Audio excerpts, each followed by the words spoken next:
The U.S. Treasury's new digital payout mandate is a direct threat to the autonomy of Social Security recipients.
Cold bariatric baking soda drink made me go from size XL to M in just 2 weeks. Grab a pen.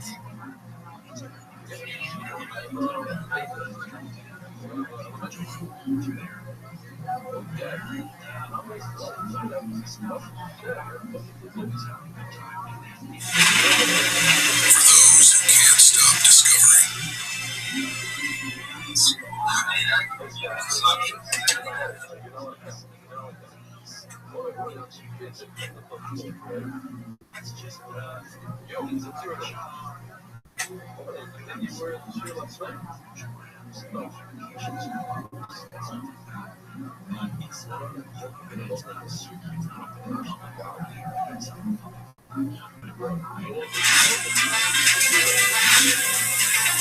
Hashtag Rumble Takeover and Jack.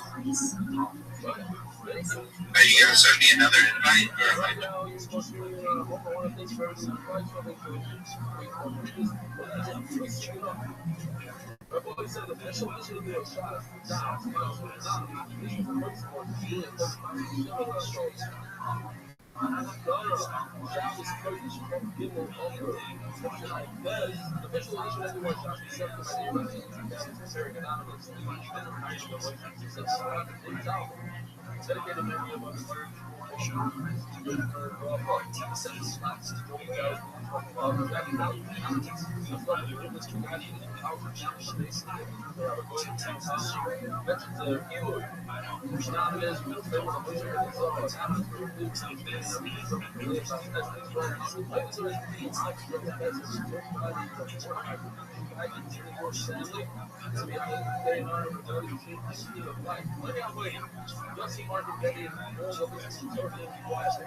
They don't believe how toxic this is.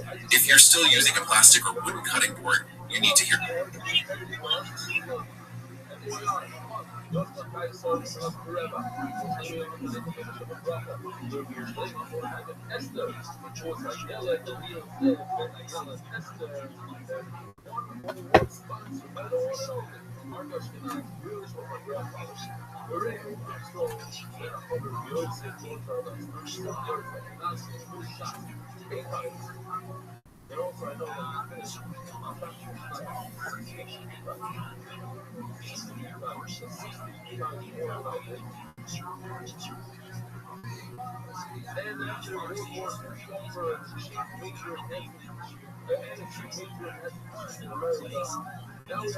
Introducing Rumble Shorts. Watch quick videos for pure, unfiltered.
They don't believe how toxic this is. If you're still using plastic or wooden cutting board, you need to hear that.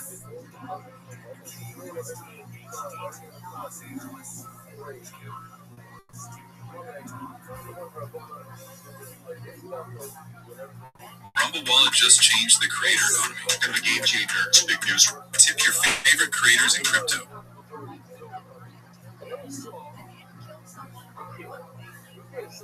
Ready to show off your live gameplay? Start streaming with Rumble Studio. It's easy, it's seamless.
So it's everybody's favorite pimp here. 22nd of ER 5786, Saturday, May 9th. We've been doing this bitch 134 days.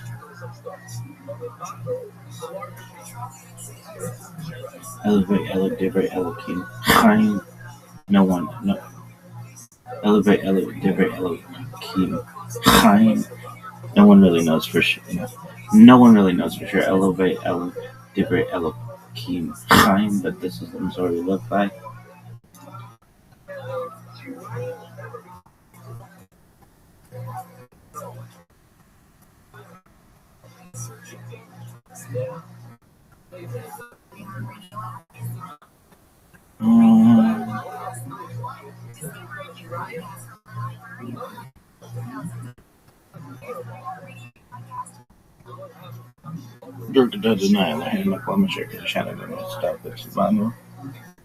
I'll separate hot Omer.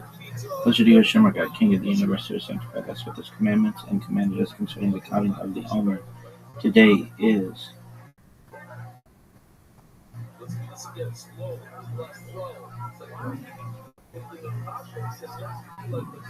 38 days, which is 5 weeks and 3 days of the Omer. May the merciful one restore unto us the service of the Beit HaMikdash speedily in our days. Amen. Salah.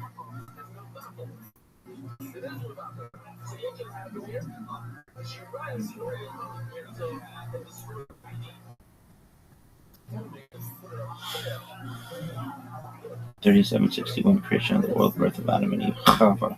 3631 130 Seth, son of Adam, was born.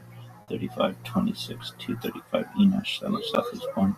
3436 325 Kenan, son of Enosh, was born. 3366 395 Mahalal, son of Kenan, was born. 3301 460 Yered, son of Mahala, was born.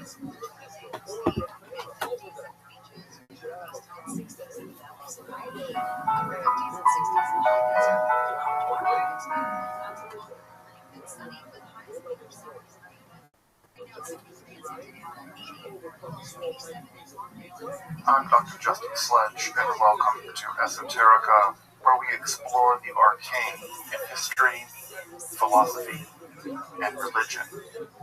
One of the most difficult aspects in starting to study Jewish mysticism and Kabbalah is getting a handle on just how those ideas developed over time. It's tempting to think that, for instance, Kabbalah has just always existed in the form that we have it, or that Kabbalah is just one thing at all. Of course, neither of these positions is really tenable. Such notions developed greatly through the ages and are still developing. And there are now, and there have always been, numerous mutually exclusive schools of Jewish mysticism and Kabbalah. This class is meant to serve as an introduction to Jewish mysticism and Kabbalah from the point of view of its incredibly complex development from the prophets of ancient Israel and to the rise of modern Hasidism in the 18th century. Of course, this series isn't meant to be exhaustive by any means, but only should serve as a springboard for deeper study and reflection, and hopefully it will also enable you to situate developments in Jewish mysticism and Kabbalah in their historical and cultural context, and hopefully embolden you to dive into the primary texts, which are admittedly as sublime as they are obscure. Let me express my gratitude to Congregation Tchia for allowing me to use these lectures to reach a larger audience here on Esoterica. If you want, you can find the entire series under the playlist Entering the Garden, Introduction to Jewish Mysticism and Kabbalah. I'll be uploading them over the next few weeks, or if you find these episodes after autumn of 2021 and you want to watch the entire series, you can find them in that playlist. If you find this series on Kabbalah interesting, I'd hope you check out my other content on topics in esotericism, and perhaps consider supporting the production of free academic and scholarly topics in occultism, hermetic philosophy, by joining my Patreon or perhaps with a one-time donation. You can find those links below, and I really appreciate your consideration. Now, let's enter the garden of Jewish mysticism and Kabbalah. All right, everybody. I really can't believe I'm saying this, but after 13 sessions, we are now on session 14 of this, what was supposed to be a 9-series exploration of Jewish mysticism and Kabbalah. And of course, 14 sessions is still too few. I could basically keep teaching this class one day a week for the rest of my life and still not exhaust all the things there are to say about Jewish mysticism and Kabbalah. And I'll be also very honest, this last session is going to in some ways be the thinnest, because this is where my expertise really runs out, and I'll be very frank about that.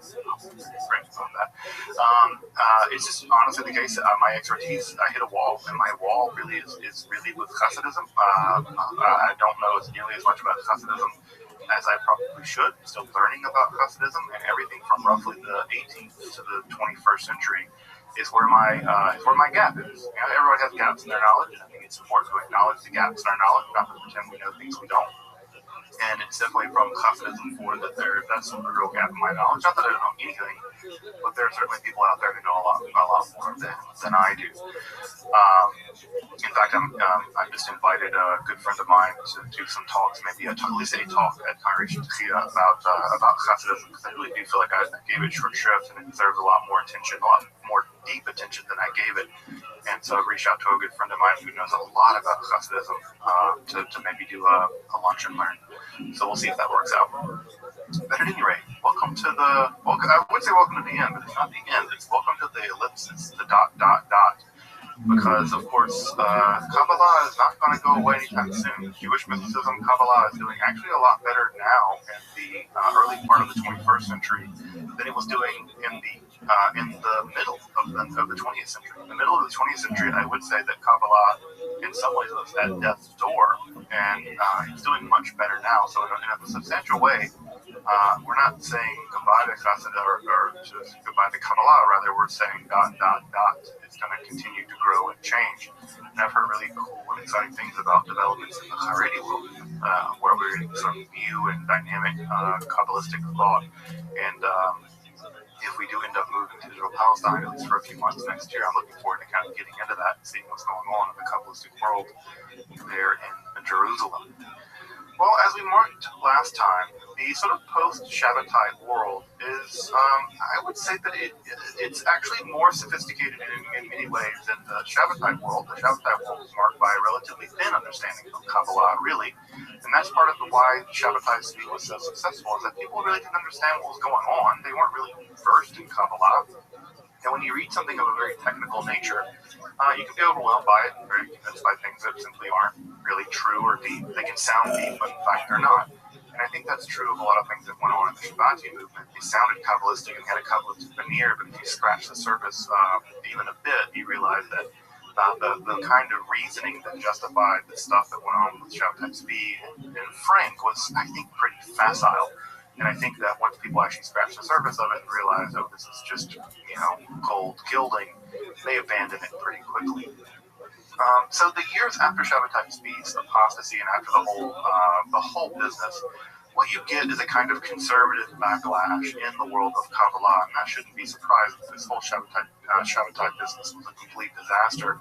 And so what ends up happening is it's kind of a closing of the ranks. That is to say, in the Kabbalistic world, after this, what people end up doing is returning to the Kabbalah much like it was in the period before Shabbatai, where things were a bit more closed off, a bit more guarded, a bit more silent, which I think is probably not always for the worst. And so the developments within Kabbalah, in fact, the developments in Kabbalah since then have been relatively conservative, which is to say, we don't see major developments outside of Lurian and Kabbalah. There's never really been a significant post-Lurian and Kabbalah. It's at some point become commentary and footnotes to Isaac Luria. And so that relatively conservative moment, that relatively conservative movement marks Kabbalah from about the mid-17th century all the way until now. And as we talked about last time, two major Kabbalistic schools developed in the aftermath of everything. One of those in Jerusalem, led by the Mizrahi Rabbi Rabbi, and another in Brody in Poland. And those two will become the central schools, so to speak, of Kabbalah, the big schools in the period after that. But of course, it's worth pointing out that Kabbalah also developed very highly technical Kabbalah in Baghdad, in Kurdistan, in Morocco. Marrakesh was a huge Kabbalistic center. So Kabbalah continued to develop in the aftermath of the Shabbatai Tzvi business, especially in the Sephardic world, without really a hitch. And I think that has a lot to do with the fact that the Sephardi world was much more stable than the Ashkenazic world at that time in terms of social stability and Jewish education. Again, I think I mentioned this several times ago, that a lot of the people that were really seduced by the Shabbatian movement were people who had only recently really come back to Judaism. And so they don't really anchored in Judaism in a very profound way, in a way that, for instance, the communities in Marrakesh, the communities in Baghdad, they've been there for 1,000 years. Easily 1,000 years. And so when they looked at the whole Shabbat thing, they were like, no. Because they had a much deeper education. So the Sephardi world was a bit less affected by the whole thing. And so it's not surprising that in Jerusalem, who never accepted the whole Shabbat business to begin with, they excommunicated him as soon as they could, that one of the largest Kabbalistic schools in the aftermath of all of that will develop.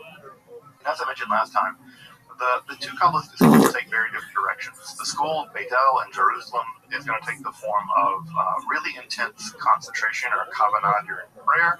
And that school, again, will last basically until 1969, when the last adherent of that school dies, which is amazing how long the school lasted for hundreds of years, although very tightly guarded, very disciple, student-oriented.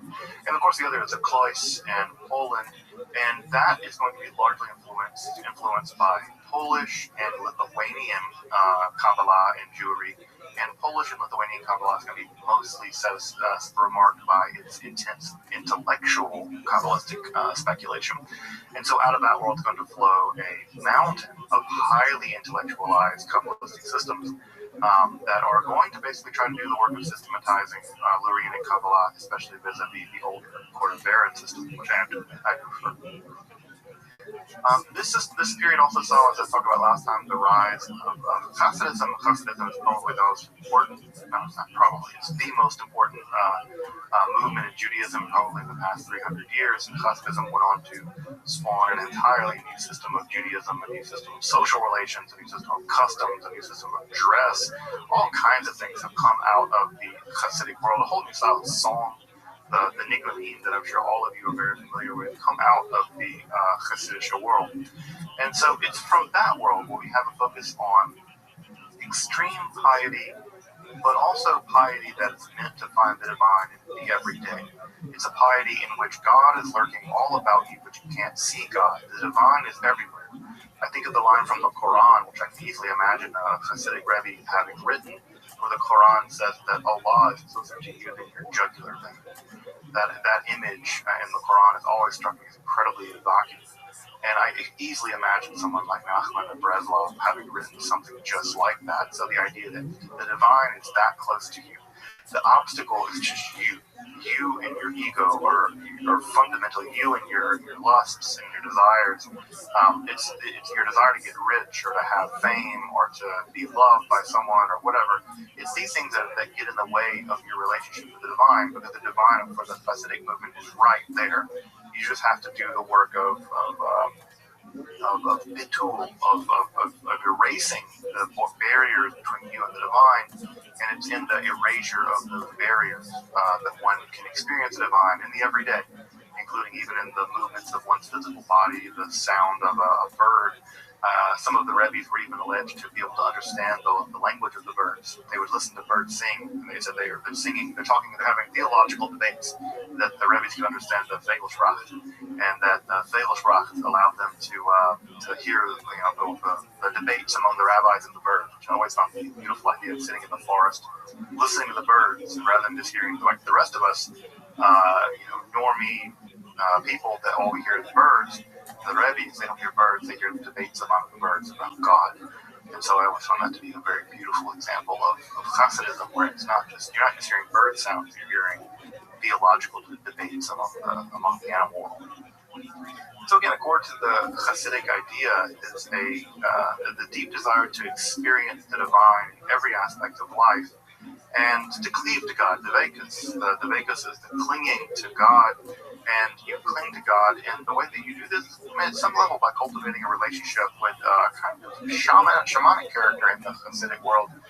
This is the Rabbi, or sometimes there are tzaddikim, tzedukim. There are these righteous people who have a unique relationship with God. They are intensely holy. And of course, these rabbis go on to set out various courts, and those courts really operate a bit like royalty. They still do operate a bit like royalty even to this day. And so you have a loyalty to the Rebbe, to your Rebbe. And the Chassid encounters the divine primarily through the Rebbe, and it's in that Rebbe Chassid relationship that Chassidism really grows up into sort of a light spirituality that it is today. We'll talk a little bit about how that's gotten a little stranger, especially with the Chabad Lubavitch movement, which I forgot to mention much in the later slides. So we need to talk about that a little bit as well, but we'll see how that develops. So, as we stopped last time, the sort of cliffhanger from last time was that what I think that no one really realized in the aftermath of the whole Shabbatai Tzvi thing, that as much as the Shabbatai Tzvi business was a disaster, no one really saw what was happening in the background that was a bigger deal. The same year that Shabbatai Tzvi converted to Islam and apostatized was 1666, and I'm sure as many folks in the room know, 1666 is a dynamite year in the history of science. It's the year that Isaac Newton discovered or invented calculus. Of course, he discovered and invented it at the same time as Leibniz. There was a bitter debate about that. It's also the same year that Newton discovered the fundamental nature of light, and also he basically figured out Newtonian physics as we know it now. And he published all that in 1666. This is called the Year of Miracles. So at the same time that Newton is figuring all that out, inventing calculus and all this stuff, that's the year Shabbatai Tzvi converts to Islam. So it's difficult. I know that for many people, and for me too, when I think about Shabbatai's conversion, I think of it as a medieval thing. It's something that happened a long, long time ago. And I think of somehow Newton not having happened a long, long time ago. Newton feels very modern to me. It feels like I could just sort of, we could play chess with somebody like Star Trek. And they happen at the same time. They happen the exact same year.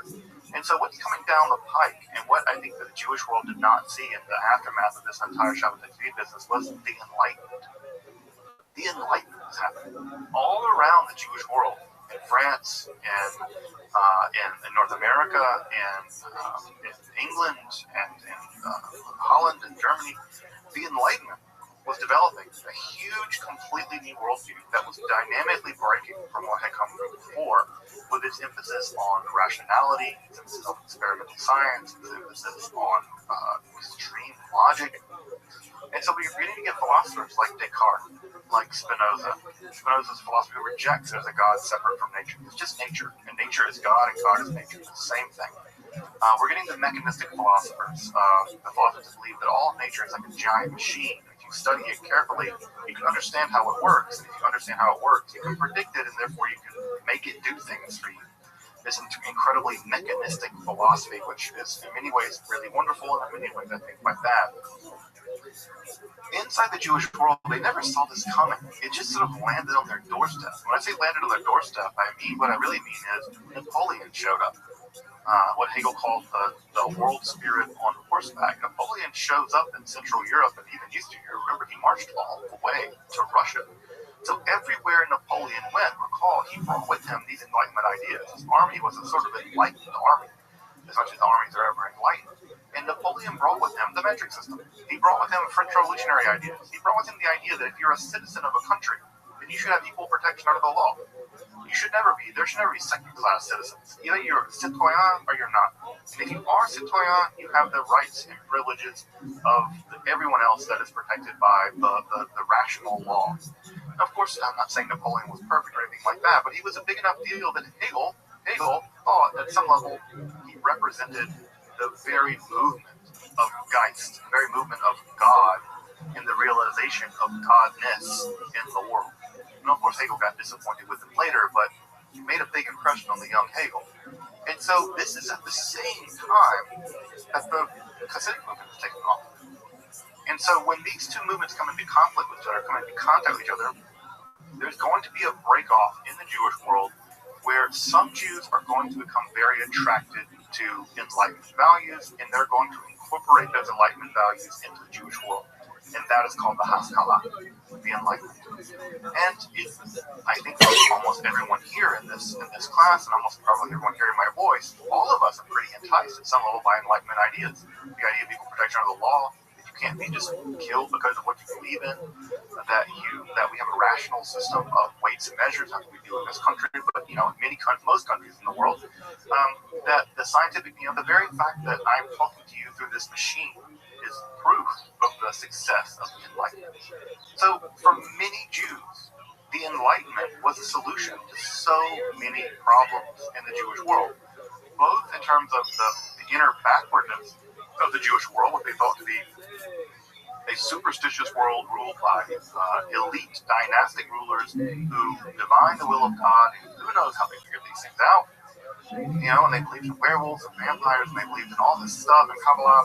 Many Jews were very disenfranchised with that and wanted to rush into the world of the Enlightenment, and they did. They did. In fact, for the Jewish folks here, I imagine for many of the Jewish folks in this class, you are the children of the great-great-great-grandchildren of the Masculine, of the Enlightenment folks. Because the Enlightenment was very, very successful, again, for better and for worse.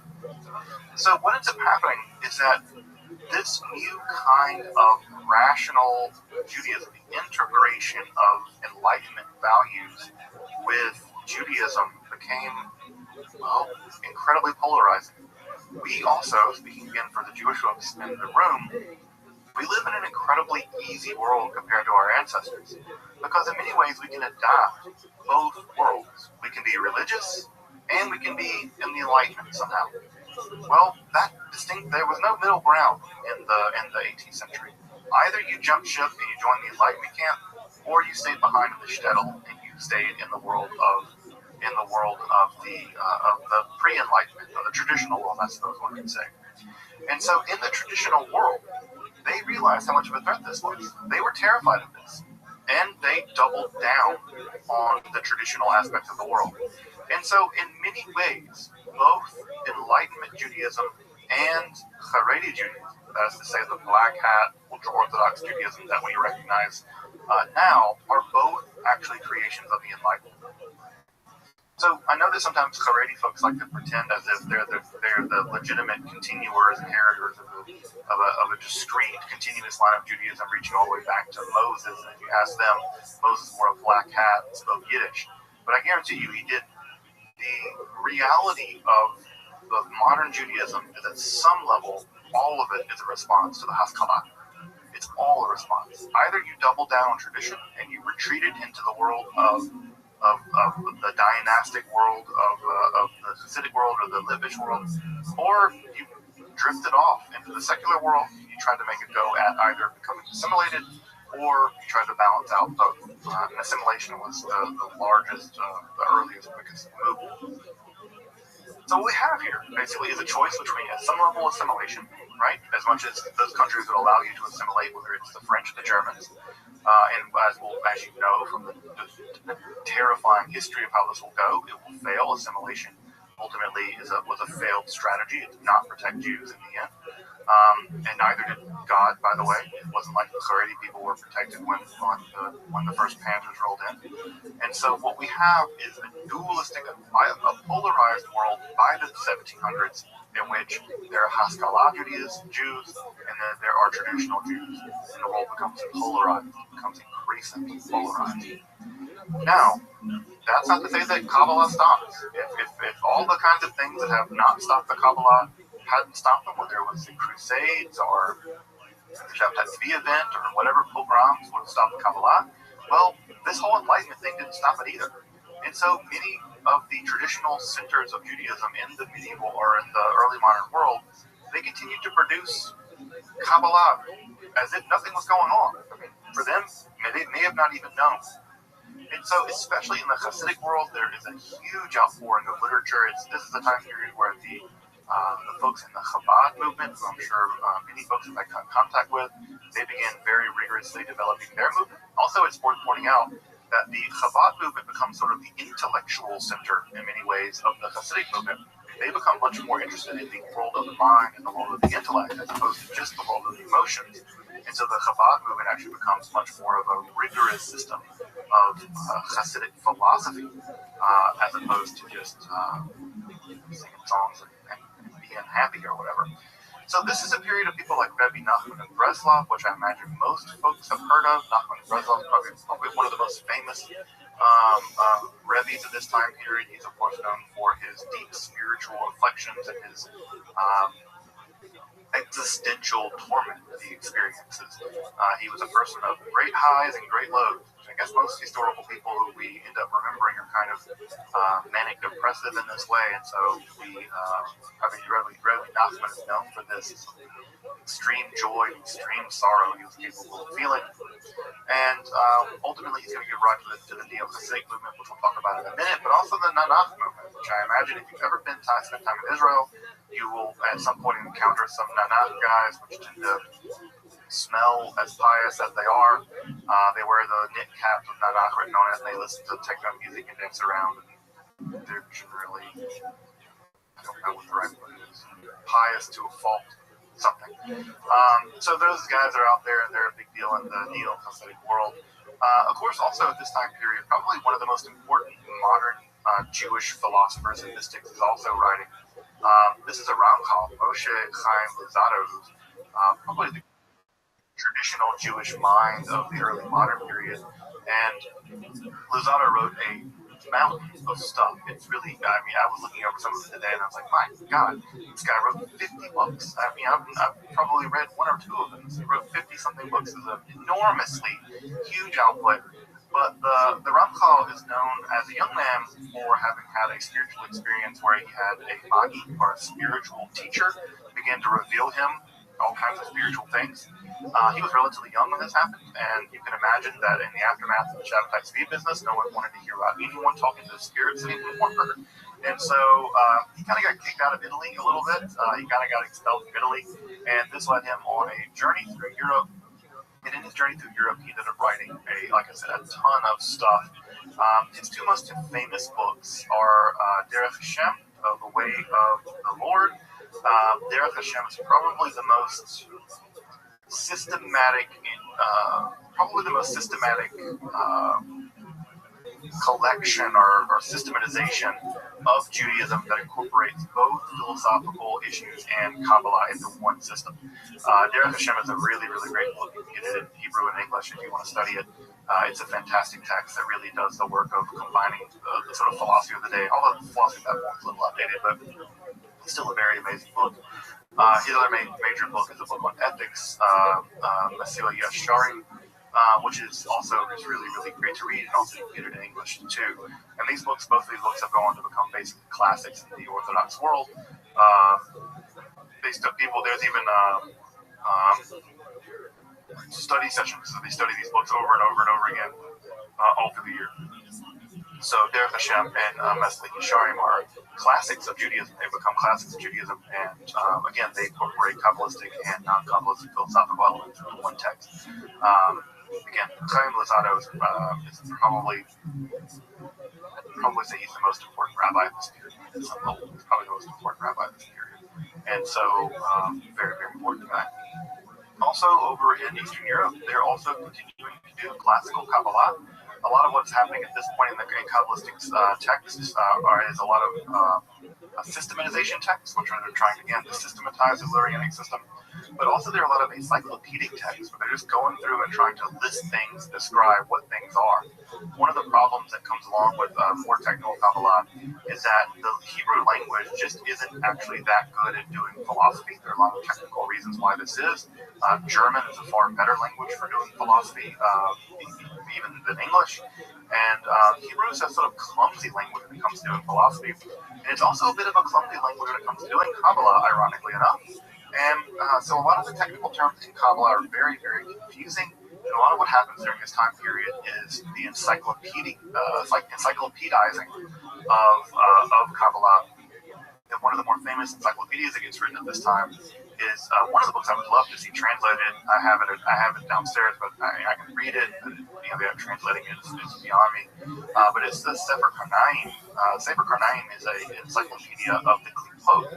The Klipot, as you may remember, are the shards left over in the process of creating the world, and those shards that are left over are actually demonic. Those are the demons that sort of haunt the Lurianic world, and it's an encyclopedia of all the demons. And so we actually get a systematic account of the evil detritus left over from the creation of the world here in the 18th, 19th centuries in the Sefer Karnaim, which is a fabulously interesting text. You can read it online if you want to read it for free. Of course, you guys read it in Hebrew. There's no English translation to my knowledge. Now, as you probably also know, in all of this, through the 19th century, the amount of anti-Semitism in Europe doesn't go away. Anti-Semitism has always been there in Europe. There's always been European anti-Semitism. Well, the anti-Semitism gets a new added dimension. As you might imagine, as Jews become more and more part of secular civil society, there's also anti-Semitism that emerges at the level of discrimination of Jews in secular civil society. Of course, the most famous and infamous example of this is the Dreyfus Affair in the 19th century in France. And so, with this uptick in anti-Semitism and the ongoing reality of anti-Semitism, there's sort of three distinct ideas basically about what to do about it. One idea is the traditional idea: double down on being pious, and God will protect you. And it's going theory for many thousands of years, but that theory no one's given up on yet. So one is double down on being pious, and God will protect you. The other theory is that at some level, you just need to get out of Europe. Europe is just a death trap. We've been living in Europe now for 1,000 years, and for 1,000 years, it's just been a nightmare. It's just been pogrom after crusade, after blood libel, after witch hunt, after whatever. It's just that the Europeans are never going to accept us, and at some level, eventually they're going to try to kill us all. It's just a matter of time. Turns out they were right.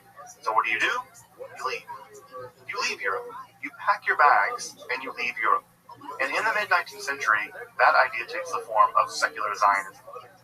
This is where Haskalah Jews, enlightened Jews, decide as a group that the situation in Europe is basically untenable and we need to leave. And this is the emergence, of course, of very, very nascent Zionism. Now, it's two things that are worth noting here about really early Zionism is that it was entirely a secular movement at first. In fact, it didn't really get to have much religious backing until the mid-20th century, frankly. And so Zionism was a secular, largely socialist movement, although not all of it was socialist, not all of it was socialist in the way we would recognize it now. And that movement, while it did accept some messianic themes, and it was sort of, apocalyptic in its narrative and in its the way it talked about the world, it wasn't really informed by Kabbalah. But I think that it was informed. If you read a lot of the language of the early Zionists, you will see a lot of the exile redemption language. You will see a lot of language that is coming in from the Kabbalah, although I think it's mostly due to social osmosis, right? So, to make that more clear, put a finer point on it. The Zionist movement early on was never influenced by Kabbalah directly, although I think that there is some messianic and some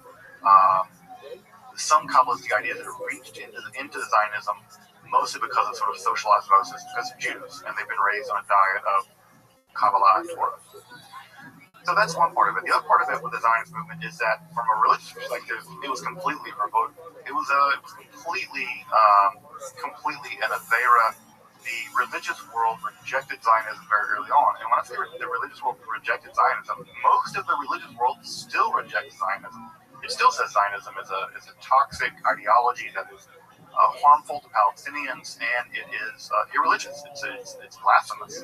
It's straight up heresy. And so this early, and even the Reform movement very early on, even the Reform movement in Germany, at the very beginning of the Reform movement, they rejected Zionism in two major conferences.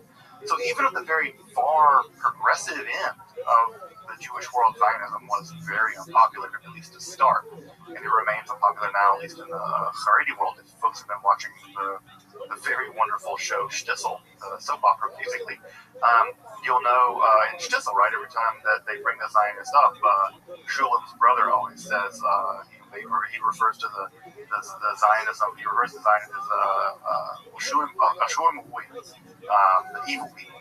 He always calls them Shulam, the evil people. And so this is the thing that develops early on in the response to Zionism. So it never became religious until much later. In fact, I would say that in many ways it wasn't until Rav Kook, who we'll talk about in a minute, and it certainly wasn't until, I think, after the Indian War that in a big way you get religious Zionism when you recognize it now. I think it's a relatively minority movement. The Kabbalah, of course, continues to develop, right? It's not like the Kabbalah stops.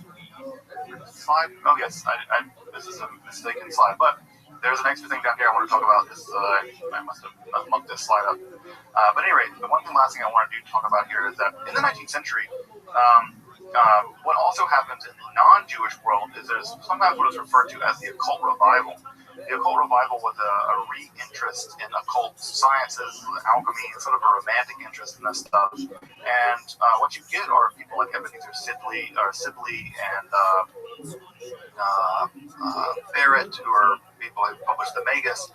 You have a bunch of people really interested in the occult again, and this sort of occult revival that occurs primarily in the 19th century also incorporates some older elements of Christian Kabbalah, and they ultimately develop a new form of Kabbalah out of Christian Kabbalah that gets referred to as the Hermetic Kabbalah. And this is a completely non-Jewish, occult-centered version of the Kabbalah, primarily used for engaging in ceremonial magic. So we have elements of Freemasonry being combined with elements of Renaissance magic, and then that being fused together with some elements of Kabbalah, and that develops what we now refer to as the Hermetic Kabbalah, which is another third branch of Kabbalah that is developed. There's, of course, Jewish Kabbalah with a K, there is Christian Kabbalah with a C, and now this develops eventually in the in the 19th century, the 20th century, into Hermetic Kabbalah with a Q. And these forms of Kabbalah continued into occult practice all the way to this day. So again, in the 19th century, Kabbalah undergoes another mutation, although not a Jewish mutation, but primarily in the non-Jewish world, primarily in England, where this occult revival will take place. So the Hermetic Kabbalah is out there and it proves very popular. There's a whole big world of people whose spirituality is wrapped up with the very sophisticated, very complicated system of correspondences typically referred to as the Hermetic Kabbalah.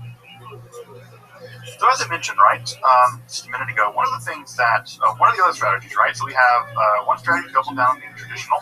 The other strategy is leave, go to Palestine or wherever. The other strategy that I mentioned a minute ago too is assimilation. Assimilation was a very daring strategy, and perhaps I think one of the more difficult, and I think that many of the people who did the job of assimilating, I think, get written off as traitors or something. I think it's really unfortunate the way we talk about that generation of folks. But assimilation was the really difficult task of trying to maintain two things at once. It was trying to maintain being Jewish and also trying to maintain your identity in a world that rejected you. Trying to be German and be Jewish, whatever German Jew meant. And the problem was that the Orthodox world hated you because they thought of you as a sellout, and the Germans never really accepted you either. And you could do anything, almost, right? I think of people like Husserl. Husserl was the great German philosopher whose son fought in World War I and still got fired when the Nazis took over. They never could become Jewish enough. In fact, even for the anti-Semites, for the Nazis, the more that the Jews assimilated, the more dangerous they were. They were almost hiding among you. And so there was something about this that the strategy of assimilation was always going to be at some level a losing game. But what ends up happening, at least in the academic world, is that, or at least in the religious world, rather, I should say, is that Judaism early on had to basically come to look like Lutheranism. They had to make a Judaism that looked as much like the Lutheranism of the 19th and 20th centuries as possible. And that movement became the Reform movement, right? Ethical monotheism. And if you look at the Lutheran movement and the early Reform movement, it is amazing how similar they are. Even the choir. It's just like the organs and stuff, right? If you've ever been to a classical Reform synagogue, the organs and the choir, and they even moved Shabbat to Sunday mornings and all kinds of stuff. They were desperately trying to fit in. And again, at one level, one way of looking at that is they're trying to sell out. But again, I think that the more that you accuse them of that, you need to walk a mile in their shoes and understand how devastating the reality of anti-Semitism was at that time and how awful it would get. And at the same time, I admire them. I admire the courage it takes to try to figure out a way of being German and Jewish, being French and Jewish in a world that you're basically rejected by both sides, no matter what you do. I think it's very heroic and a very difficult path to march. On the academic front, part of what had to happen to justify the viability of Judaism is to justify it to the world of the theologians, and that's the theologians largely of Lutheran theology in the mid and late 19th century, which, as you probably imagine, as you may know even, German scholarship at this time was some of the most amazing scholarship in the world when it comes to the Bible. This is a time period where critical source theory was being developed. This is a time where the Bible is being systematically studied, scientifically studied for the first time. This is where Hebrew is really getting into the manuscripts of these things. It's really a time period of enormous erudition. In fact, I would say that German biblical scholarship of 10 years probably produced more erudite scholarship than has been produced 30 years of what we do. It's amazing. These guys, they just knew 15 languages. They just did. That's just how they worked. They just had the whole Bible. They just had chunks of the Hebrew Bible memorized. So the scholarship was very driven by Lutheran, pietist, very careful scholarship. And so what's emerging at the same time is the attitude to do the same thing in Judaism. And the attitude to do the same thing in Judaism was largely spearheaded by a group of Jewish Haskalah scholars. And this movement became known as the Wissenschaftsjudentum movement. And Raza, I beg your forgiveness if I mispronounce my German stuff as I go.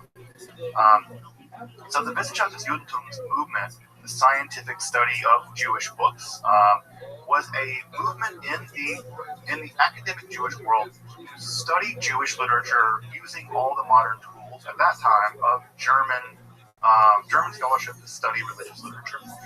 And they had to make a decision about what they studied, because what they studied and what they published basically represented Judaism to the outside academic world. So, what did they study? What did they publish? Well, Talmud. They focused their energy on the Talmud. Why? Because the Talmud, for one, is a highly systematic, highly argumentative book based in logic. They could argue that Judaism is irrational because the Talmud is rational. The Talmud is a book of arguments driven by logic, and therefore Judaism is logical. Right? So we have the ethical components in the Hebrew Bible, and we have the logical components of the Talmud, and therefore Judaism is respectable because it's a paragon of logic. Well, guess what isn't paragon logical? Kabbalah. So, what did the Wissenschaftsjudentum movement do? Ignored it. Basically pretended that it wasn't there. Why? Because it was embarrassing. It was superstition. It was occultism. It was nonsense, made up, fraudulent stuff. For them, for the Wissenschaftsjudentum movement, Kabbalah was an embarrassment. It needed to be put back into the darkness of the Middle Ages because it made Jews look crazy. If you've been listening to some of the stuff I've been saying over the past 14 weeks, thinking to yourself, God, that sounds nuts. Well, it does sound nuts. And can you imagine a bunch of Jewish scholars presenting that to a bunch of erudite Lutheran scholars being like, yes, Judaism. We believe that God masturbated reality into existence. What? That's not going to fly, right? It's going to make them hate you. It's going to reinforce every negative stereotype about the Jews. The Jews are irrational. They're driven by superstition. They believe in nonsense. The Wissenschaftsjudentum movement had to make a decision, and the decision was not Kabbalah, Talmud. And so early on, Kabbalistic literature was largely put on the back burner, to put it politely. And as you might know, at the same time this is happening, this is also the same time that all of the movements in Judaism are beginning to form. The Reform movement, the Conservative movement, the Masorti movement, the Reconstructionist movement begins in the early 20th century.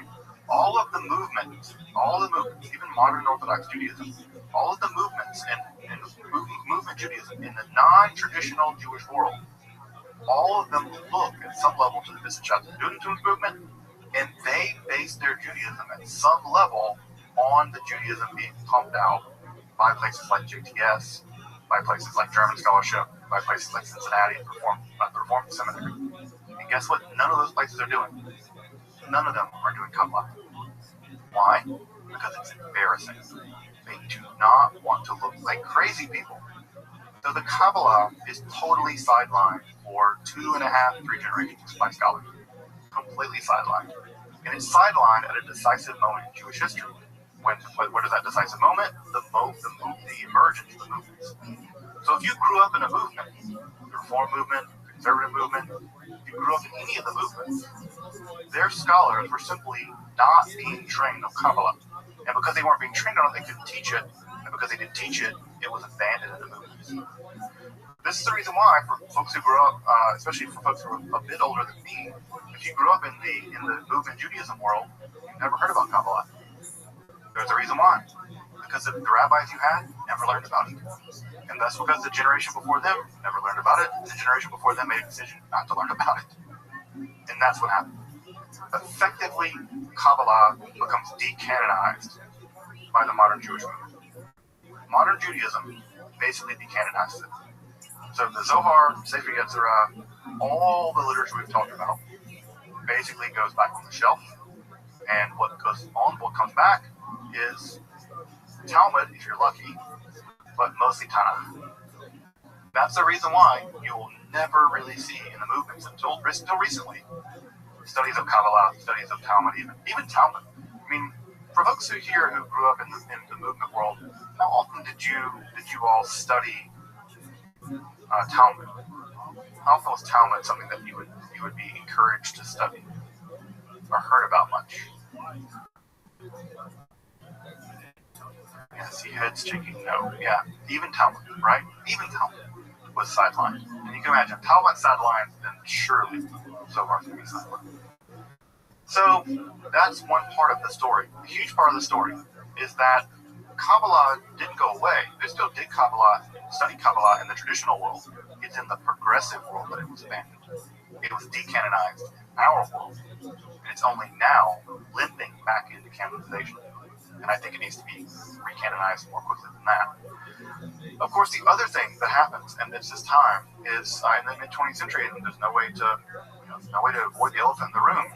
It's of course the Holocaust. The Holocaust devastated, obviously, European Jewry, but in terms of Kabbalah, it really devastated the Hasidic world. And the reason why it devastated the Hasidic world, as you might imagine, is the Hasidic Jews live basically in these very tight-knit social networks. They are distinctively dressed. They look very Jewish. They have payas. They dress like Jews. Targeting them was the easiest thing in the world. They all live in the same shtetls and ghettos. So liquidating them and killing them, putting them on these cattle cars was very, very easy for the Nazis. So the Hasidic world was incredibly destroyed in the Holocaust. I think proportionately, and Roz would be the better expert at this than I would be, that the Hasidic world suffered apocalyptic levels of devastation in the Holocaust, just because they were basically sitting ducks, and also their theology prevented them from leaving. So many of them, because they rejected Zionism, did not try to flee to Palestine. They thought it was religiously repugnant to flee to Palestine, because they were also tied to the Rabbi. They also didn't want to individually leave, right? They were tied to this person, and so if the Rabbi didn't leave, they didn't leave. And lastly, right, they looked the part. When the Einsatzgruppe moves in, they're there. They're living in that. They're living in that shtetl, and they're there with that Rabbi. And it doesn't take but an afternoon of a really blackout drunk group of Einsatzgruppe to do the deed to basically eliminate an entire Hasidic dynasty. And chas v'shalom, that happened. It happened over and over and over again in Eastern Europe. Especially Hungary was especially badly hit. I think 1 in 4 Satmar people were killed or something like that in the Holocaust. It's just a devastating apocalyptic story. And as you know, the only people keeping the light on at this time, in many ways, for Kabbalah are the Hasidic people. It's the people in Eastern Europe. It's the traditional people. They're the ones keeping the lights on. And with their execution by the beasts that were the Nazis, the light goes out. The light went out. It was a devastating blow to Kabbalah. Now, luckily, our Sephardic brothers and sisters, Sephardic folks, they were still doing Kabbalah in Morocco. They were still doing Kabbalah over in Baghdad.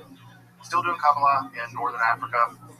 So it wasn't like that the devastating blow that was dealt to European Jews at the end of Kabbalah. But it is just important to say that the Hasidic movement and European Jewry was a very important center of the development in Kabbalah, and the Holocaust uniquely and profoundly destroyed some elements of that continuity.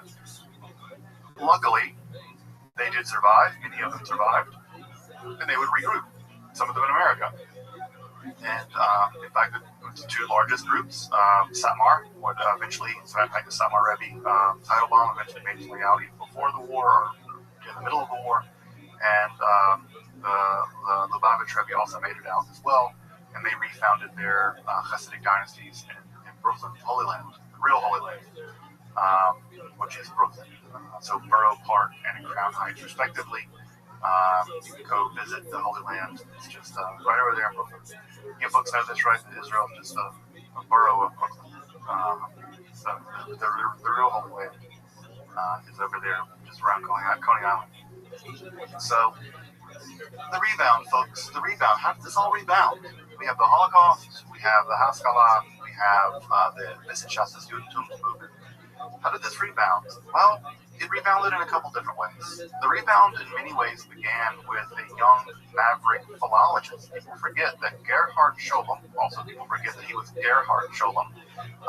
He got Gershomized later when he made Aliyah, but Gerhard Scholem was a young maverick philologist. He studied language. That's the reason why his scholarship is so top-notch. You can read everything in the original language. And Scholem made the crazy argument that Kabbalah deserves to be academically studied. It just deserves academic. It's part of Jewish history. We need to study it. And so in the 1920s, Gerhard would do all the heavy lifting of reading basically every single Kabbalistic book he could get his hands on in the archives, every single one. And being the good German scholar that he was, he did that. And unlike the Wissenschaft, the student movement that rejected the importance of Kabbalah, Gerhard Scholem argued convincingly that there simply was no Judaism without Kabbalah. You couldn't do it. You couldn't imagine Judaism without it. Judaism was just as important, or Kabbalah was just as important in the history of Judaism as Talmud, as anything else. So Scholem argued over the time that Kabbalah had to be reintegrated both academically and historically into the history and thinking about what Judaism was. And this was by no means easy, folks. When Scholem, who was already an established scholar at the time, was invited to speak at JTS, give a lecture at JTS, at the Jewish Theological Seminary there in New York, when he was allowed to speak, the justification for him being able to speak was that, well, look, the Kabbalah is nonsense, right? Kabbalah is Narishkeit. Kabbalah is nonsense, but, right, Narishkeit is Narishkeit, aber die Geschichte des Narishkeit, das ist Wissenschaft, right? Nonsense is nonsense, but the history of nonsense is science. So Kabbalah is nonsense, but the history of Kabbalah is science. It's worth studying information, but God forbid anyone be a Kabbalist. That's ridiculous. That, by the way, was coming from the most famous most famous progressive Talmud scholar in 20th century history. Saul Lieberman, probably one of the most important Talmud scholars of the early 20th century, the Talmud professor at JTS. Basically invented modern sort of quasi-secular Talmud education, Saul Lieberman. That's how Scholem was introduced. Can you imagine being introduced at the JTS by basically saying, yeah, what you study is nonsense, but because you study it as history, as something we used to do, it's legitimate. But God forbid anyone actually be a Kabbalist. That's completely crazy. So Scholem really had to walk an uphill battle. He fought an uphill battle the entire time to get legitimacy for what he was doing, which is unimaginable now, considering that Kabbalah is so legitimate, so mainstream. But Scholem had to fight that battle, and in many ways on his own. Luckily, he was a very capable scholar, and he was able to do it. Scholem brought with him an army of students. He attracted a great deal of students, folks like Moshe Yedel and Tristan Don, other folks who've gone on to become themselves leading scholars in the world of Kabbalah. His students were also perfectly willing to criticize him, and they did. They made careers criticizing him. Folks like Moshe Yedel really showed how important Scholem was, and also how incomplete Scholem was. And we have a whole new generations of scholars like Yehuda Leaves and Zahi Weiss and all kinds of these running Uros. It's a huge group of scholars that blow my mind with every book that they write. And so the academic study of Kabbalah is landed. It is now totally legit if you want to study Kabbalah in college. You can take an academic level Kabbalah class and no one's going to bat an eye. You're like, sure, it's part of Jewish history, etc. At the same time, there is an emerging, relatively small movement of religious Zionism, led by, of course, by Rav Kook, and he would eventually give rise to religious Zionism as we know it, although Rav Kook wasn't terribly influenced by, wasn't a huge Kabbalist, but certainly a lot of the Lurianic themes of exile and redemption will play a part in the rise of Zionism. The most important, I think, Kabbalist to come really in the early to mid-20th century would be Rabbi Yehuda Ashlag, Baal HaSulam, the master of the ladder. And the Baal HaSulam he would make Aliyah into Israel, and he would compose two incredibly influential works. The most important, I think, is his commentary on the Zohar text that he took, I think, 10 years to write, called Hasulam, the ladder. And this is a both introduction to the Zohar, but also a commentary on the Zohar. And he translated Zohar out of the crazy Aramaic that it's in into a very modern Hebrew to make it accessible to a whole generation of people who otherwise would not be able to read it in the original Aramaic. He published it in basically modern Hebrew, modern Lashon Kodesh Hebrew, and so it's much more accessible in the modern Hebrew. So many people who read Zohar now in the Orthodox world, and also many people who study Isaac Luria are going to study many of his ideas in some level through the lens of Rabbi ROTHSCHILD, who also developed his own sort of like interesting communist theory. There's in fact I think a kibbutz that's based on some of his ideals in northern Israel and Calvinism. So Yehuda ROTHSCHILD becomes a very important, I think probably the most important character in all this. Another character that I don't mention in this that I can't believe I left out, of course, is Rabbi Menachem Mendel Schneerson of blessed memory. Schneerson, of course, was the head of the Chabad Lubavitch movement, and what's important to know about him is that he became one of the most important founders of the Kiruv movement, that is to say the outreach movement among Orthodox Jews and Hasidic Jews. So if you've ever been to a Chabad house, that's because Rabbi sent someone to make one, basically, at least most of them.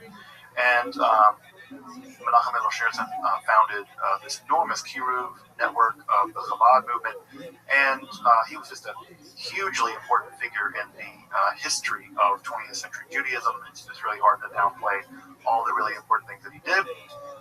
But one of the things that's worth mentioning here that's important, that will be important for going into 21st century Judaism, is that when he died in the 90s, it was already believed in his lifetime that he was the Messiah, and then when he died, people really began to believe he was the Messiah. And so there is a movement in the Chabad world. It's not a super big movement. I don't think it's as big as it was in the late 90s. And it seems to be mostly localized to Brooklyn and in Israel, especially in Kfar Chabad, where they believe he's the Messiah. Also, I have a monitor. This is sign of some kind. So I have, so at any rate, the Menachem Mendel Schneerson was believed to be the Messiah, and I studied briefly at a Chabad yeshiva, and I definitely met people who believed that he was not only not dead, but that he had been taken into heaven somehow bodily, and that he was going to return really soon, and that it really his return would be heralded by Jews adopting more Torah, and that basically he was kind of occluded, and his occultation would come to an end, and the Rabbi would reappear as the King Messiah.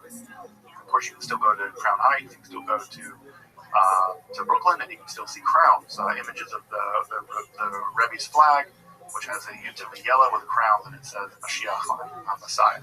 So there's this huge Messianic movement, which again could be a whole class unto itself, inside of the Chabad Lubavitch movement, where they do believe that their late leader is the Messiah, and this is causing some serious problems in the Chabad movement because it is such a movement based on outreach.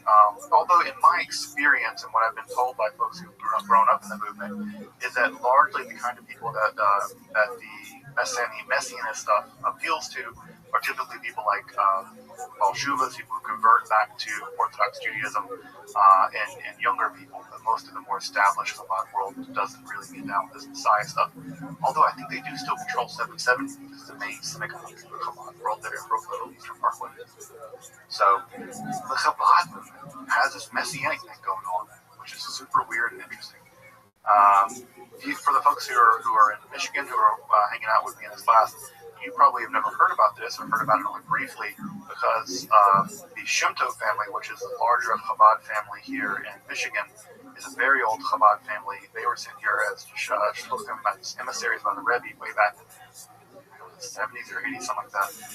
But they were the leading force in many ways of the anti-Messianist movement. They really thought the Messianist movement was dangerous.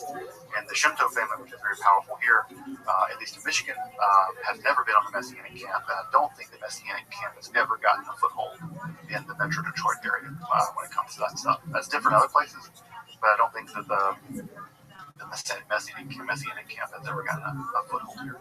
But go to Brooklyn, go to 770, certainly is there.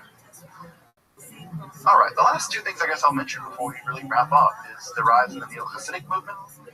As folks know, the Neo-Hasidic movement was pioneered by folks like Martin Buber, who came out of the Hasidic world but maintained a lot of, knowledge is not the right word, but wanted to sort of modernize and expand the Hasidic movement outside of the dynastic structure.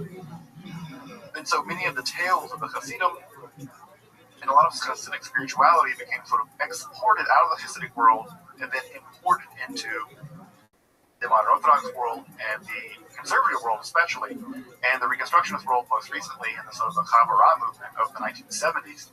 This is a period of Karlbach and stuff like that for folks who grew up with Karlbach at the time. And so it's in that world that we have the rise of what might be called the Neo-Hasidic movement. And this movement has proven to be extraordinarily popular in the Jewish world. And there are great luminaries in the Neo-Hasidic world, folks who recently passed away, like Rabbi Shlomi and Art Green, who was one of Alana's teachers, actually, in Hebrew College. He's probably one of the premier Neo-Hasidic leader in the world right now. This is really funny at Purim, but he and I got to have a few drinks together and talk about Kabbalah briefly. I feel like I got great honor to be able to hang out with one of these Galons of the Neo-Hasidic movement. And so I got to spend some time with Art Green when I was up in Boston with Alana. So the Neo-Hasidic movement is alive and well, and I think it's popular as ever. I would say that it's actually growing in popularity. And with folks like Joey Weisenberg and other kinds of folks who are really channeling sort of Hasidic ideas into music, that stuff is going to be continually popular. The last thing I'll mention, and this is a thing I imagine some folks already know, is of course mainstream pop culture Kabbalah. The Kabbalah Center, led by Rabbi Berg, which has received a lot of criticism, but whatever, I think that it's a legit form of Kabbalah as much as anything else is, at least from an academic perspective. The Kabbalah Center is they have outfits all over the world. It's sort of franchises kind of, and they teach a very specific kind of Kabbalah that is tailored toward celebrities, basically. Now, there are non-celebrities that get into it. It's a form of sort of kind of new age meets traditional Kabbalah. But this is made famous by folks like Madonna, and I think Britney Spears was into it for a while, which I think even Britney Spears has a Hebrew tattoo on the back of her neck. Some kind of Kabbalistic tattoo. I don't know whatever sense Kabbalistic tattoos make. But, you go, Britney. I think she's from Mississippi, so I think we're home state people. So good, me and Britney go back. So people like Britney Spears and Madonna have also embraced Kabbalah in a pretty profound way. And apparently, I think even Madonna quit doing concerts on Friday night because of her commitment to certain kinds of Kabbalistic beliefs. Well, I think that the Material Girl's from here, right? She's from Bay City. Madonna's from Bay City. So the Material Girl's from here. So you have Rabbi Madonna, who has gone on to become influenced very heavily by Kabbalah at some level in her spirituality, although I don't think she's ever converted to Judaism. And there are many other people who've been influenced by the Kabbalah Center. Now, the Kabbalah Center is very polarizing. It's very controversial. I think they've gotten some trouble with money stuff, unsurprisingly. A religious organization can get involved with celebrities and get in trouble for money stuff. Could you believe that? So the Kabbalah, in many ways, in the 1990s and 2000s, really went pop culture, with a lot of pop culture folks, musicians, and other folks becoming really influenced by Kabbalistic ideas, and those ideas becoming very mainstream, right? Very mainstream. Folks, Kabbalah Chai. It's gonna live. Kabbalah is gonna survive us all. It's back. The Kabbalah had gone through a couple thousand years, or 1,000 years now, of turns and twists and messiahs, and dead messiahs, and apostate messiahs, a mountain of books and commentaries. It's really gone through, I think, almost every kind of travail a religion can go through, a philosophy can go through. No philosophy that I can think of has gone through it this much. Platonism or communism or whatever. Kabbalah has gone through so much, and it's had to transform and adapt itself. And when I think about the Kabbalah, is that I'm very happy and very glad to be alive now, because we're now living in, at some level, the golden age of Kabbalistic literature.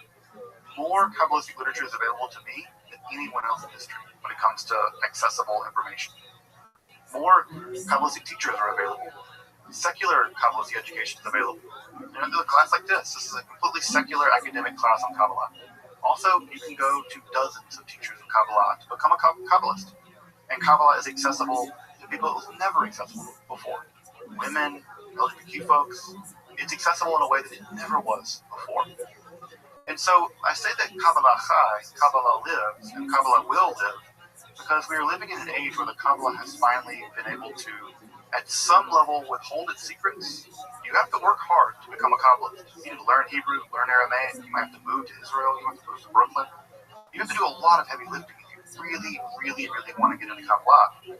But you can. It's there. So much of it's on the internet. Right? So much of it you can get via Internet Library alone. You can go buy books right there on Amazon and learn secrets of the Kabbalah that would have been utterly inaccessible to 99% of the Jewish population most of history. And there they are, immediately available.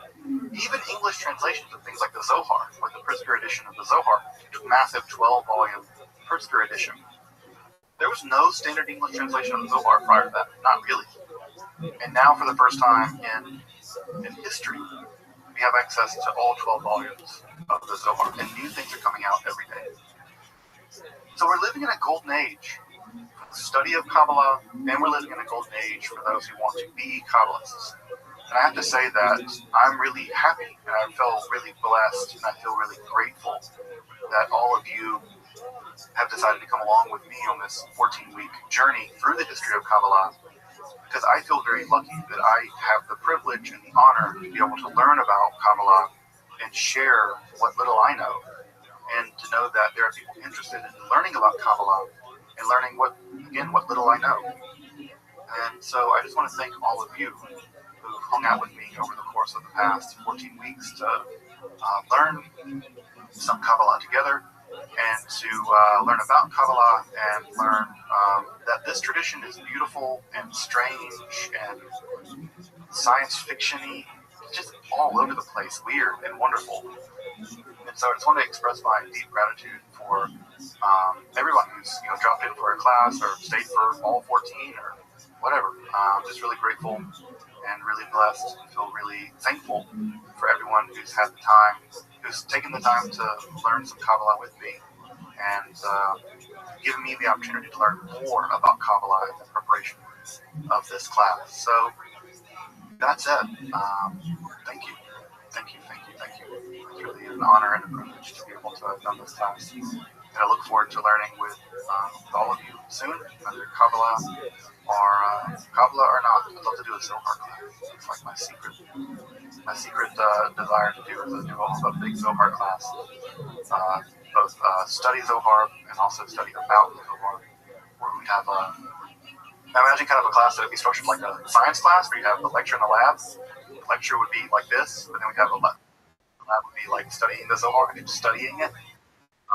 So I imagine that's my dream gig. It's a lecture lab class. It'd be a Zohar lab, which I have to say is a little more exciting to me than organic chemistry lab. So it'd be a Zohar lab. So anyway, folks, that's be up to the community, up to y'all. We can do that at some point. But I guess again, I'll just end with saying thank you, and I'm so happy that folks will come along with me on this journey. And it doesn't end here. I will definitely say that. Like I said, we're not ending with the end of Kabbalah. We're ending with ... because Kabbalah is going to outlive us all. Thank God. Welcome back, and thank you for joining me as I explore the garden that is Jewish mysticism and Kabbalah. Again, if you'd like to support my accessible, free, and scholarly content on topics like Kabbalah, cult, and philosophy, consider supporting my work on Patreon, or perhaps with a one-time donation. You can find those links below. Until next time, I'm Dr. Justin Sledge, and thank you for watching Esoterica, where we explore the arcane history, philosophy, and religion.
Well, look who the fuck it is.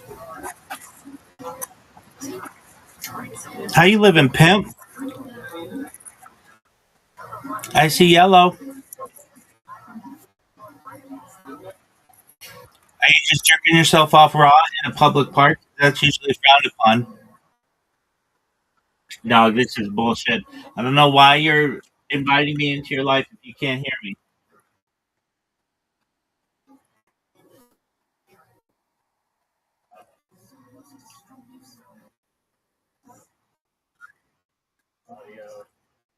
Yo.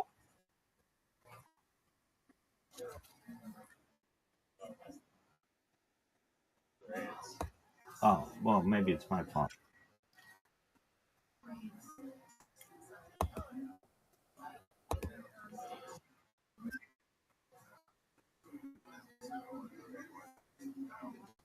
Yo, how you living, pimp? What's good, son? Did you sleep today?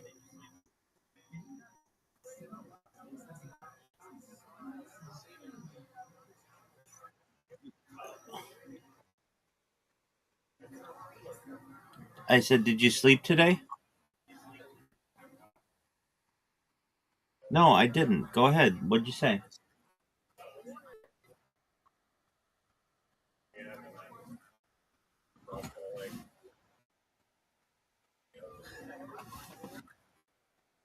Are you jerking? Go ahead.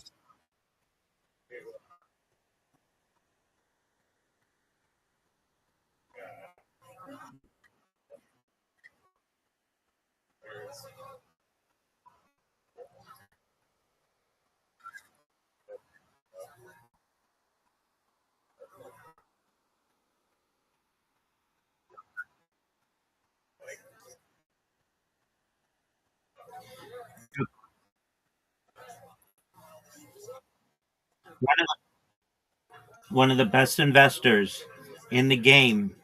They're from South Australia. They just so happen to additionally be a comedy finalist in the Raw Comedy Contest. They advise Dog with Hat, and they advise putting about $1 million in liquid assets into it. Just putting that out there as a little alpha for your journey.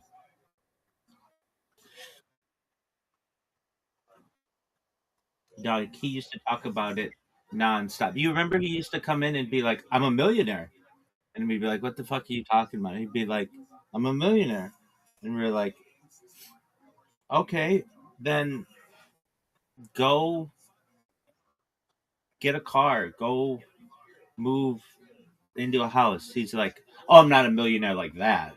And be like, "Okay, well, what do you mean?" And he's like, my investments just hit $1 million." And then literally, I didn't talk to him for like 90 days, and he came back and he's like, "I blew it all."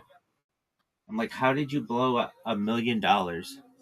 He's like, "It went from $1 million to $40,000, and now he is living off the Australian government, making up diagnoses that he may or may not have."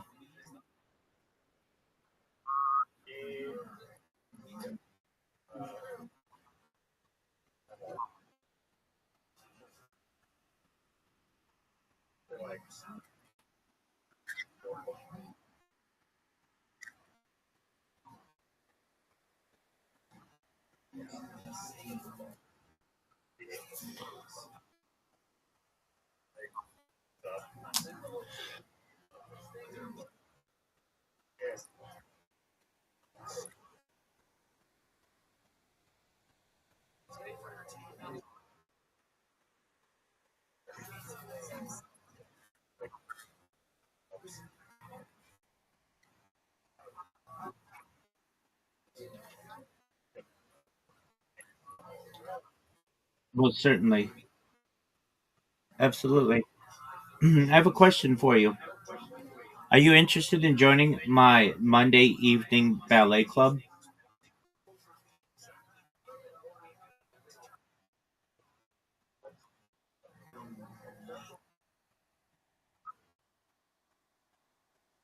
There's nothing romantic about it.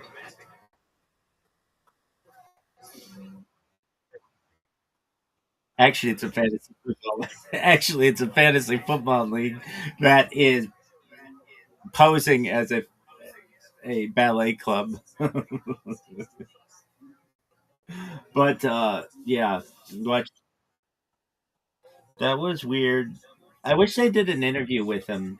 They did some. They had like little video. I want to hear his side exactly. I want him to be like, "Doug, these guys wanted it. Let me just put it to you this way: I had this group of people. We were meeting for ballet. What does that tell you? Any dude who's going to this thing is there's like a 50% chance. I'm not going to make it any higher or lower, but there's a good chance that this guy wants a dick in his ass.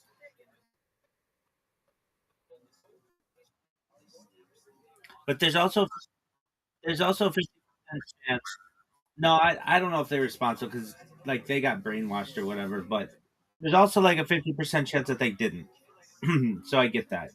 But I want to hear his side of the story. I want him to be like, I didn't do anything. I know nothing of the matter. Dude, there's this it's not really the same, but it just reminds me of there's this Chappelle show which you haven't watched, which is just really like just disappointing uh in life, but that's fine. Uh and Doug, then let's it's not the same. You gotta watch it. You gotta make it part of your religion. It is amazing. I'm telling you, and this is absolutely true.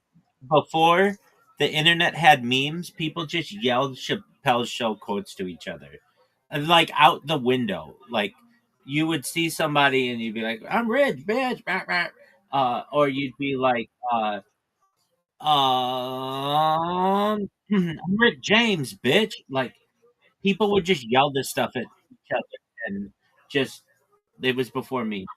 Anyway, there's this episode that he does. It's called Black Bush. It's where he's George W. Bush and they're asking him about the invasion of Iraq. Okay. Thank you for warning. No one can hear you. No, I can't hear you. I can't hear you. So just I'll wait. Let me know when you're on the other side, baby.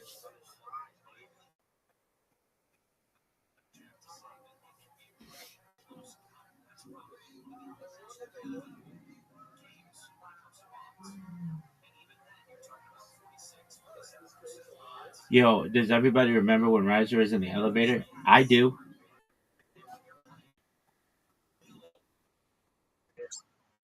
I'm waiting 30 seconds. He's in the shaft. He's getting the shaft. Shaft. Damn right.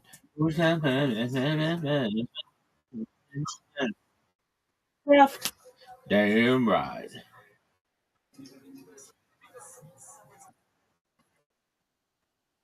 Yeah. They asked George W. Bush about the invasion of Iraq, and they're like, "Does this have anything to do with oil?" And and Black Bush, Dave Chappelle's like, "Oil? What oil? Are you cooking, bitch?" And then he just like shoves everything off the table and runs away. Basically, that reminds me of how this, whatever that cult leader would be like. Are you here to just take advantage of men? He'd be like, huh? Ballet Monday night? How could you accuse me of that? And then just runs away because he's just like, that's just like the reaction that he would have. Anyway, um,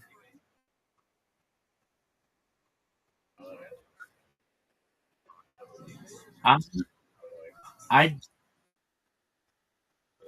um,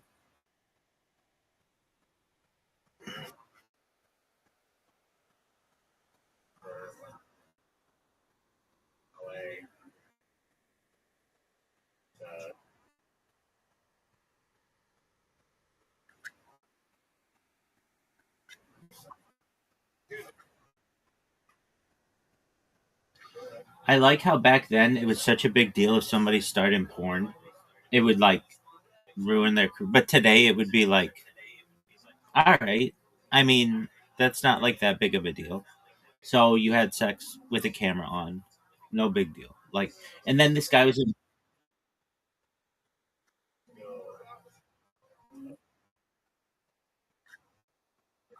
dog. Kim Kardashian did it. Look at her career.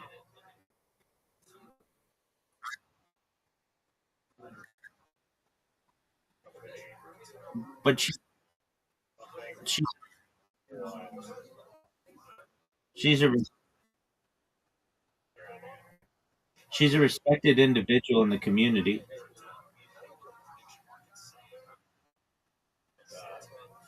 I mean,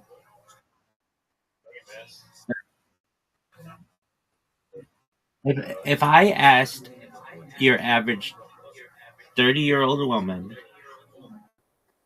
who they take fashion advice from, I bet you about 50% of them would have Kim Kardashian in their top 10.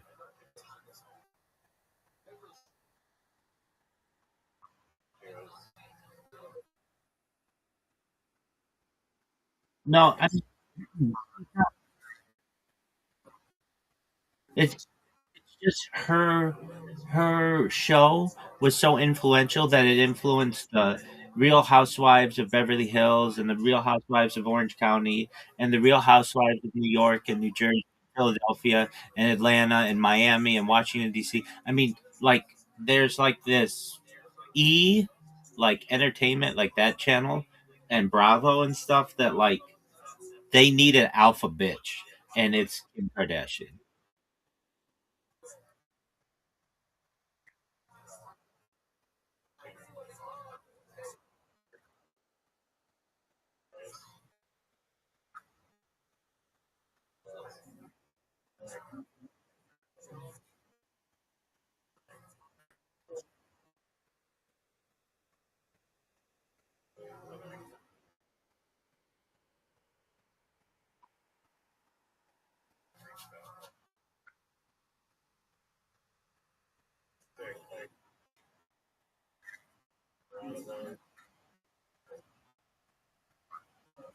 Okay, okay.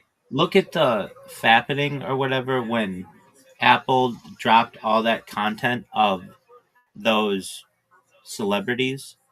It was like every single famous celebrity woman was in it. I think there was like some kind of hack in Apple's iCloud like 10 or 12 years ago or so. And it was called The Fappening, which was like all these pictures of these naked celebrities. And some of them were videos, but usually it was just like things they were sending to their lovers and husbands and stuff. And there's an argument to be made that like all of those people, many of those people are that's like all like the Hollywood actors. They're all pretty high regarded. I'm not saying that they're the best the best role models for children by any means, but even that, even just taking a naked picture in its own way is closer to being a porn star than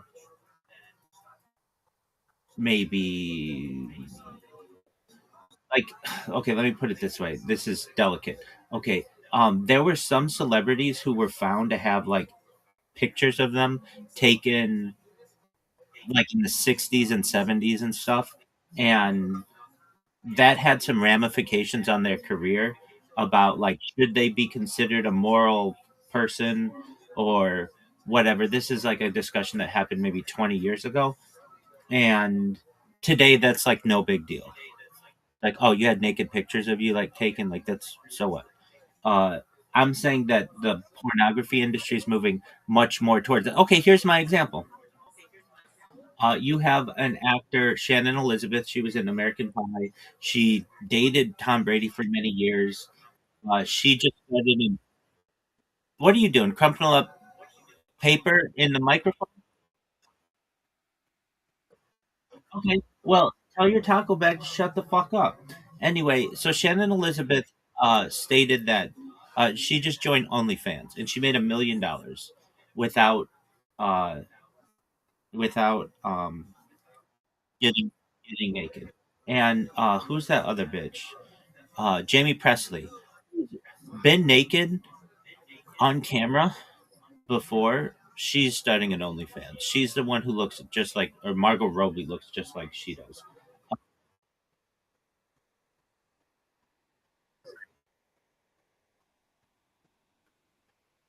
I agree, but okay, so let's put it that way. You have actors who, like Demi Moore.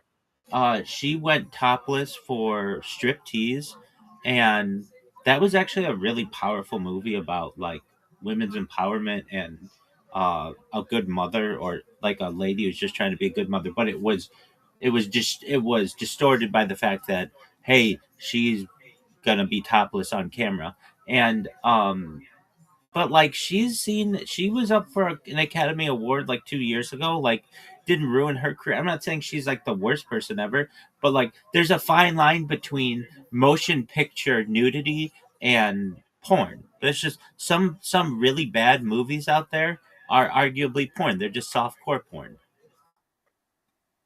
So I'm saying for this guy who was a religious leader, his porn of like the 1970s or 1980s, if it were made in the noughts or the teens, nobody would really care that much.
I agree with that. I mean,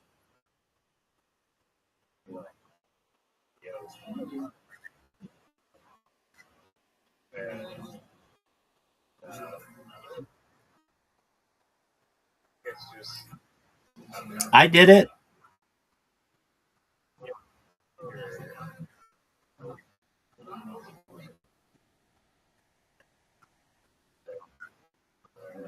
It's it's it's it's taboo. Okay, so then I agree. It's taboo. Okay, but let me ask you this. I did it. I did it for no money. I Hey, Miss Aquarius. Um,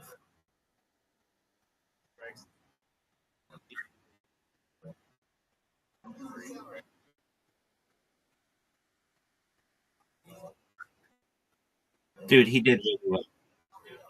Miss Aquarius, are you ready? All right, Riser, are you ready?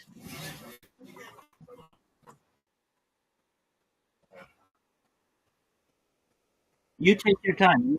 We we want to see your skill set, Miss Aquarius. Miss Aquarius, how was your day?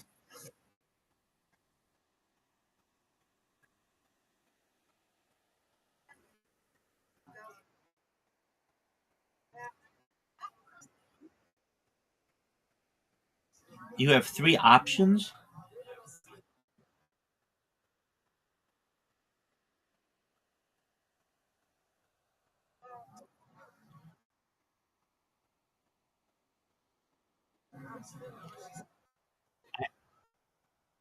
I understand.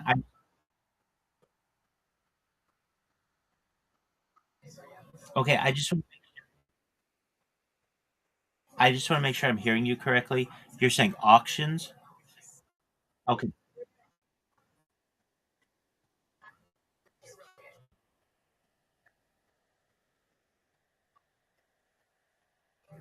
All right, Riser, you have an invitation. Miss Aquarius, you of course have an invitation. I'm ready when you both are.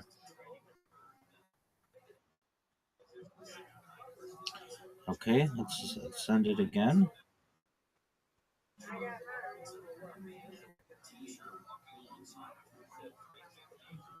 Invite sent successfully. Riser. Invite sent successfully. Riser, you still not getting it? He'll be back.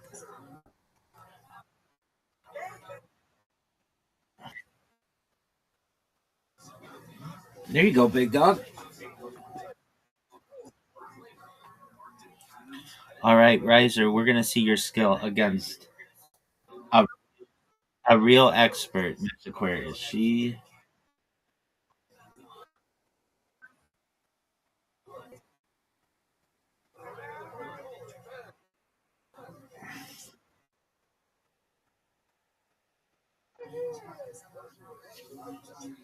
He's got a cow.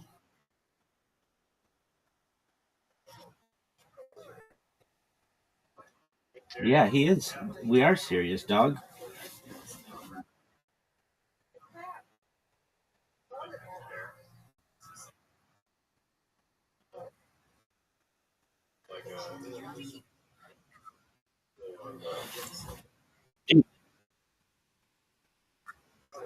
The cow is very cool.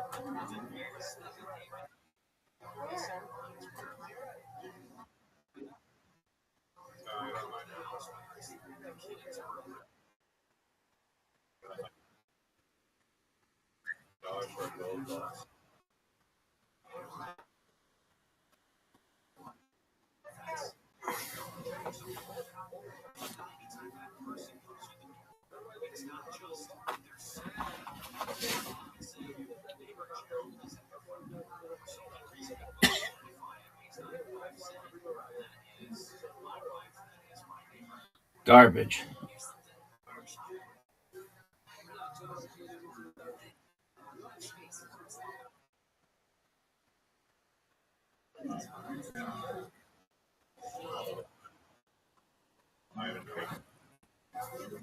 Are there old people where there's like a lot of ambulances?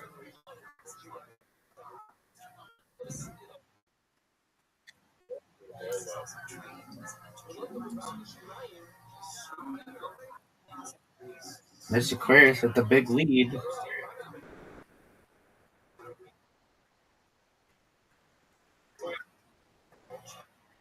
She got a strike, and it was amazing.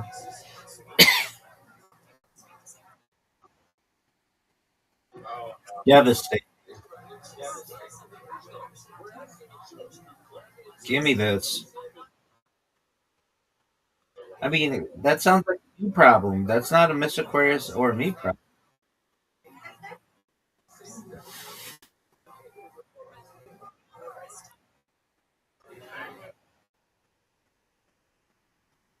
Again, that's something that you can control. I can't control that.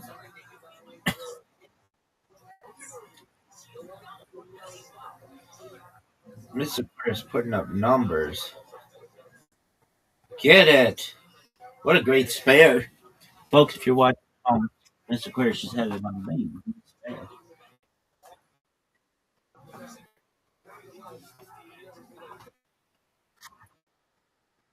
You're welcome, madam. All right, the cow, he gets a spare.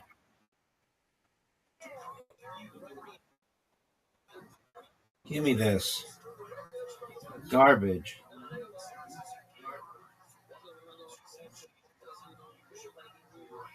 Give me this.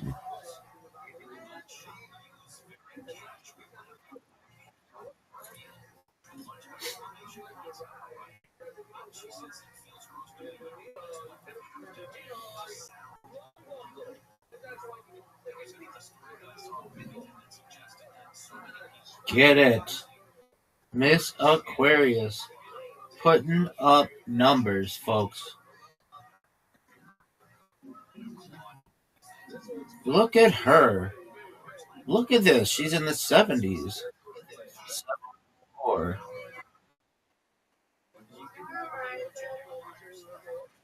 Huh.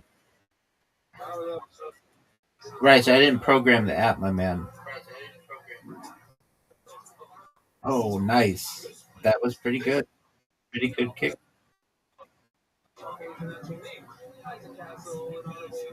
That's what I'm about. Right. Did you see that?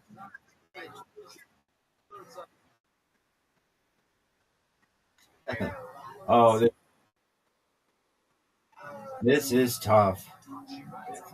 Get it. And Riser wins. Reload.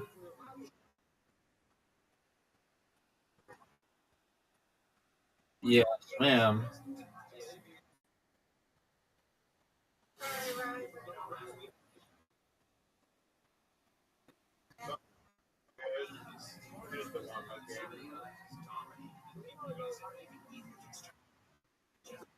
Riser, I wonder with the bowling ball that you have if you have to stick your fingers in the nose of the.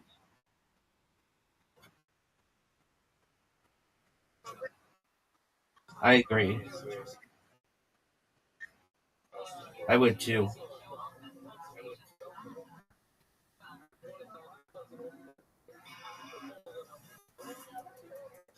Riser, nice spare.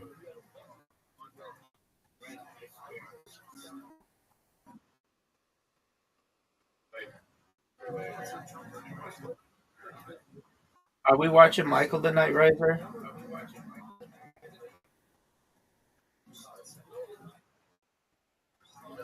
All right. Well, what are we watching?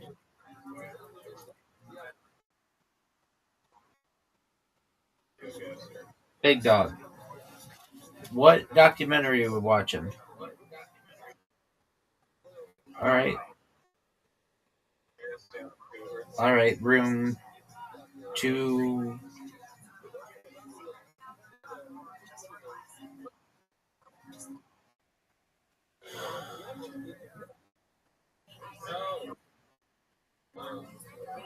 Riser, did you know that the ball, your ball, is supposed to hit down all the pins? Oh, get it, get it, get it. This Aquarius has a very difficult shot. She can get it though. That's okay. She got one. Riser, you ready for this? Riser, are you ready for this? Garbage. That was terrible. One of the worst throws ever. Let's take Riser's lead. Riser, did you see that spare?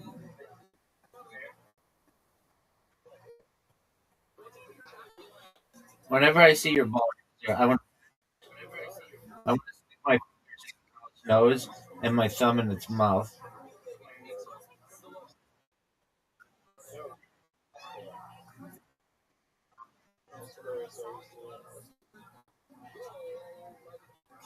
I'm seeing it.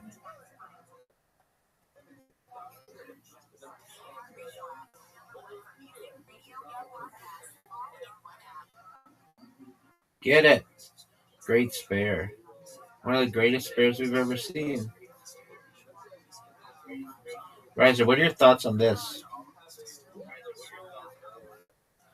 This is a tough shot. Ooh. Okay. But yes, 10-point lead on you.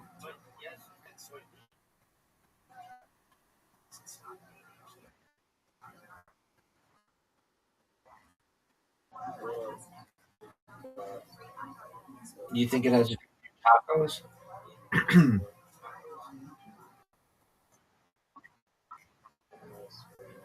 That's not cool.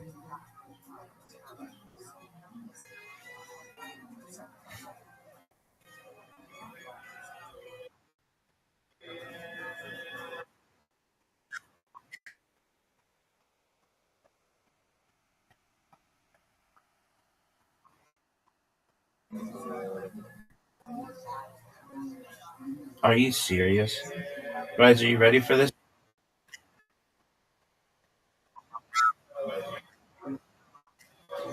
Uh, what do you mean online?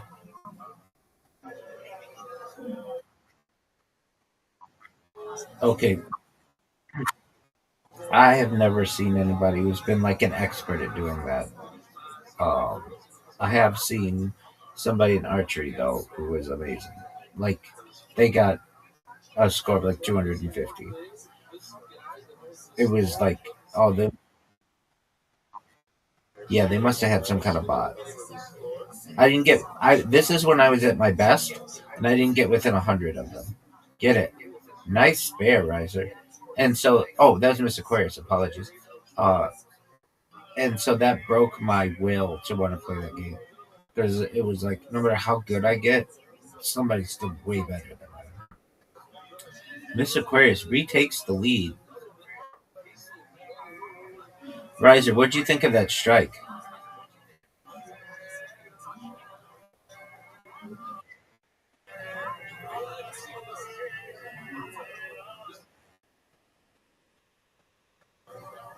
Yeah, what else is new, son? Nice job, Miss Aquarius. You win, we win, we win, you win. Undefeated in bowling, undefeated in friendship. Now it's time. Now it's time for your friends. Auction.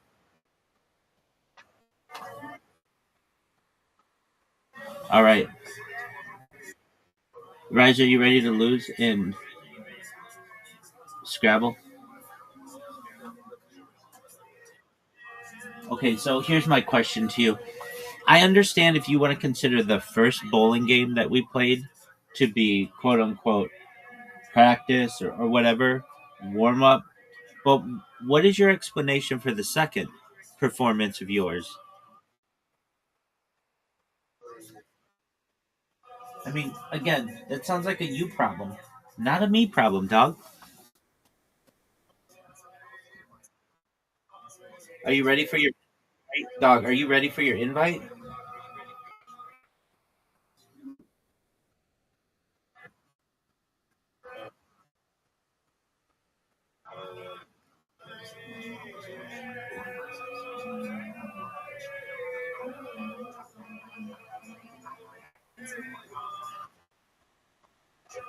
Dog, get out of here with that guard. These are the worst.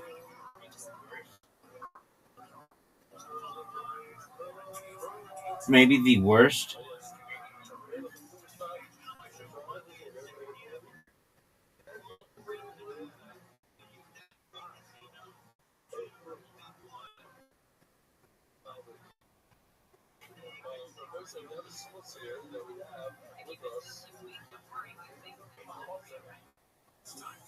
This is the worst.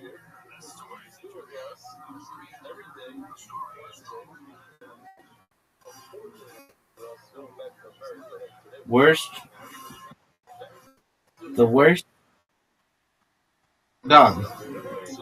Yesterday, you were given the best setup of tiles in the history of the game. You had a Z, a Q, a J, an X, a blank, all the S's.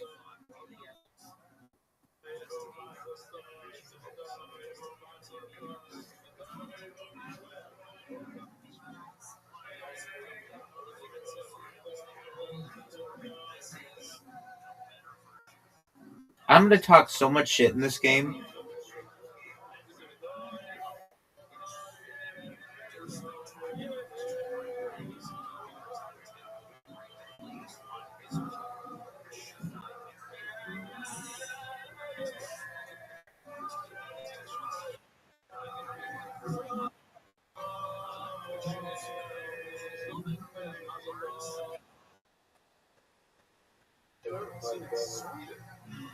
Have I played a chip input before? Yeah.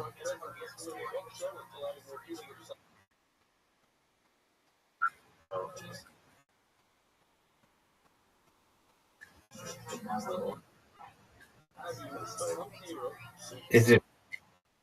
I was just gonna say, is it?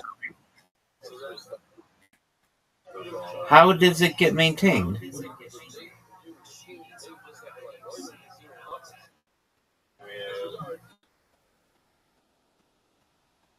I don't understand it.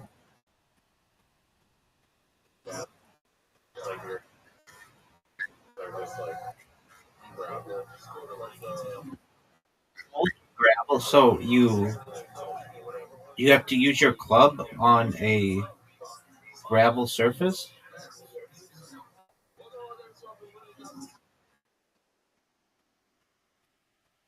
Okay, you tee off. What about the greens?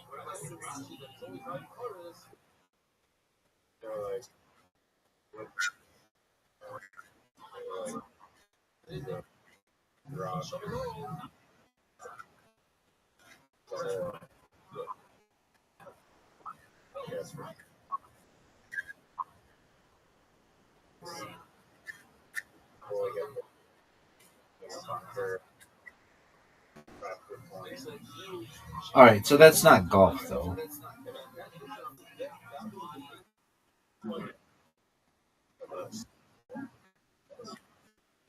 That's not what a chip and putt is. A chip and putt is generally like a par three golf course or shorter. You're talking about something that's like almost like disc golf and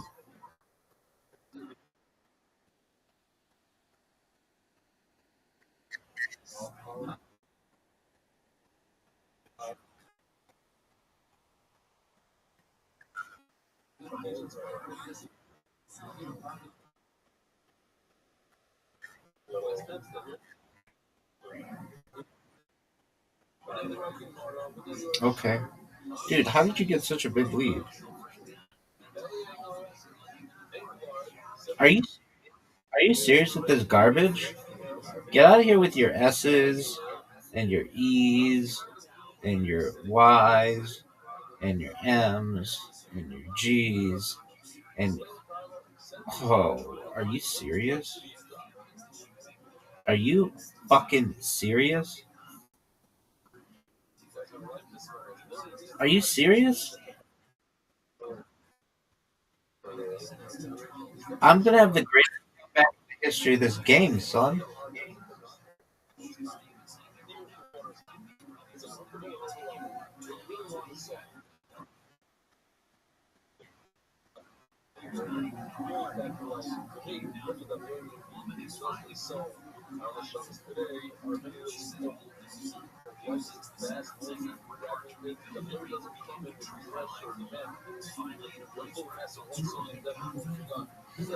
Dog, I can't believe that this game is rigged against just what I am, who I am, everything for which I stand. Dog, you didn't even ask me. Are you serious? You make it an S? Are you fucking serious?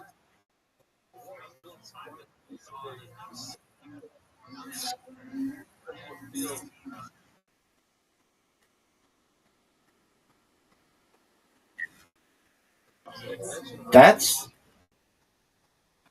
that's not even like that's like what's the word? I don't know, like superstition, dog.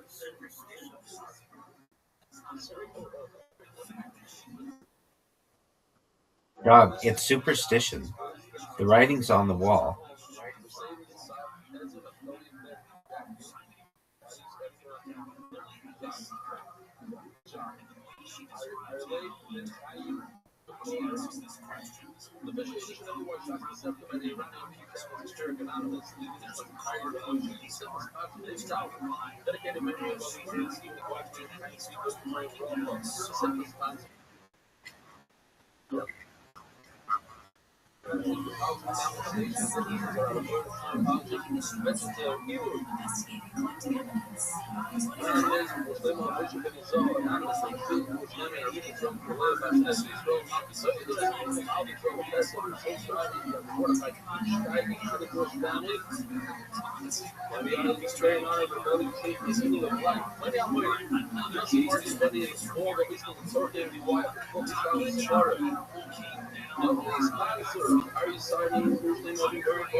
Are you serious?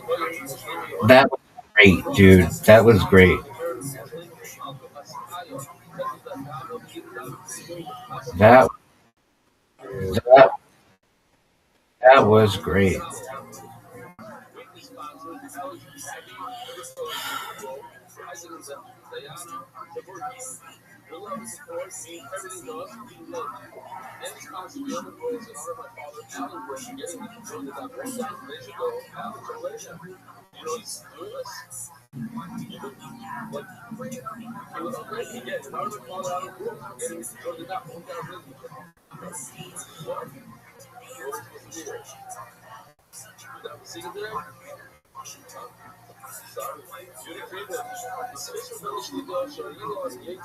Folks, he just triple word scored on a Q. Are you fucking serious?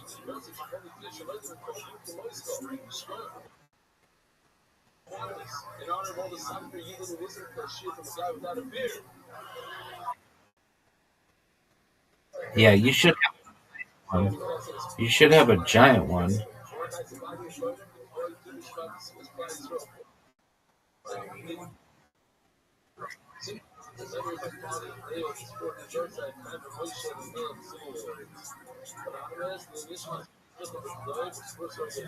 Oh, that would have been sick as fuck.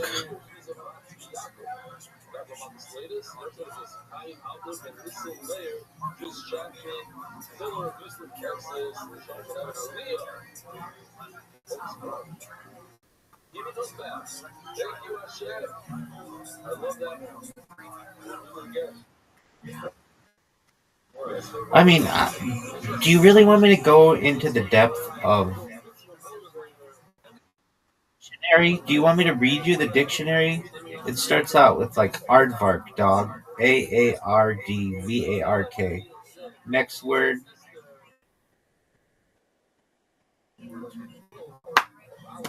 Uh, how does your dictionary start? I think it's spelled with two A's, dog. A. All right. I mean, what do you want me to do? Do I have to teach you how to spell?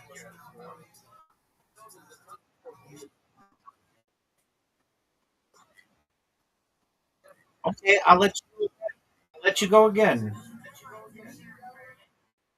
But I'm gonna talk shit like a mother dog. You have a 56 point lead, and you're asking for redos. This is garbage, folks. And I gave you a free chance so that you could talk about whatever you wanted to do, whatever you want.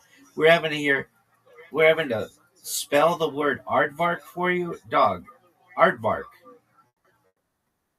Are you serious? How is that a trick word?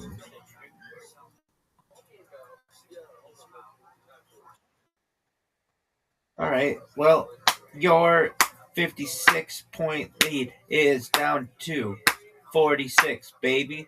Come on, dog. Don't F up.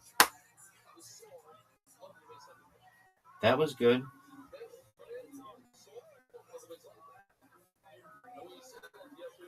Are you serious? How is that not a word?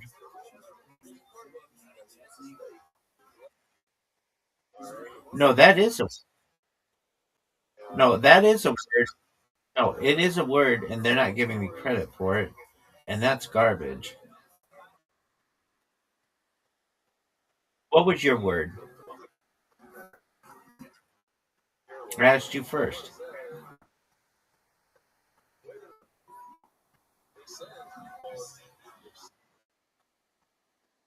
That's not a word, but whoa is a word. This is bullshit. This is bullshit. This is bullshit.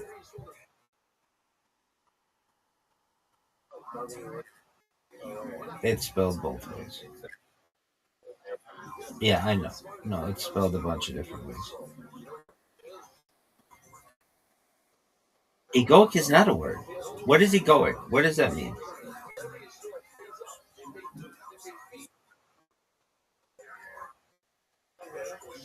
Okay, no.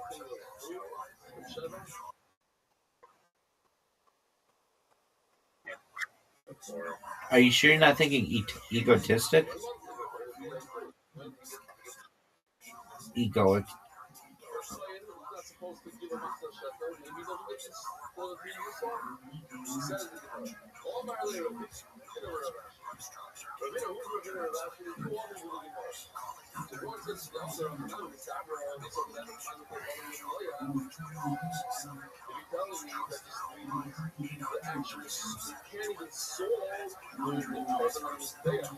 Yo, are you gonna go?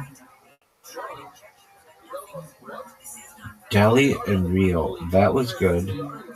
That was very good.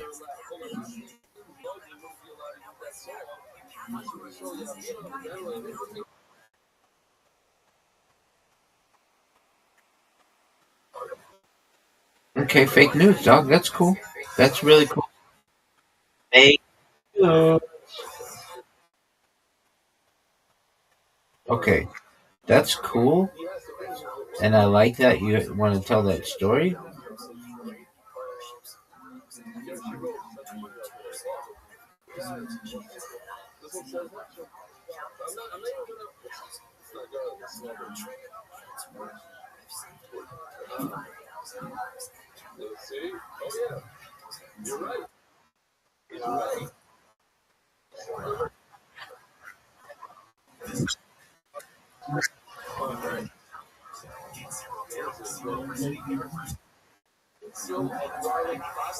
This game is so over. It's not even.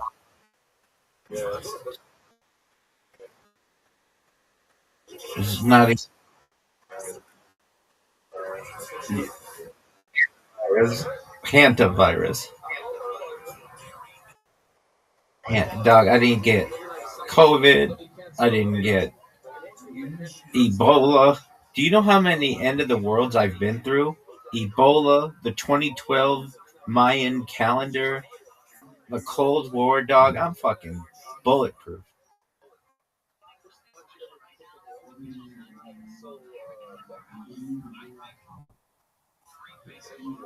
You swap 5 tiles?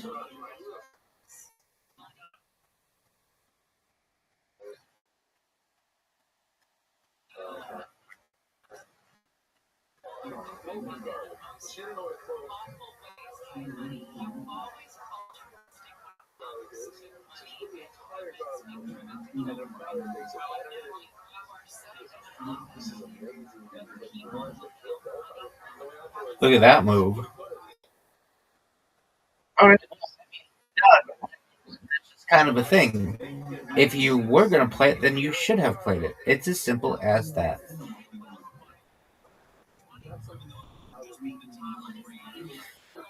Folks, we're down 47 points. This would take. We would need all the yogurts in the world to make this comeback.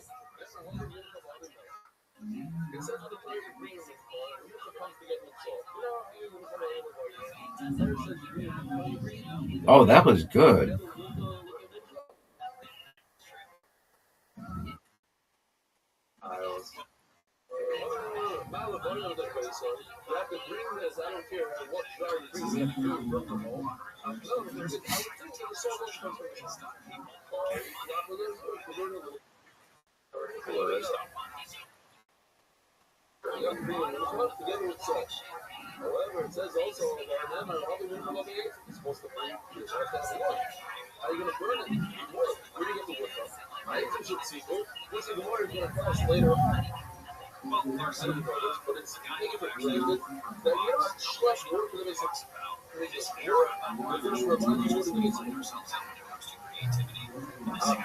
That was amazing. That's not a word.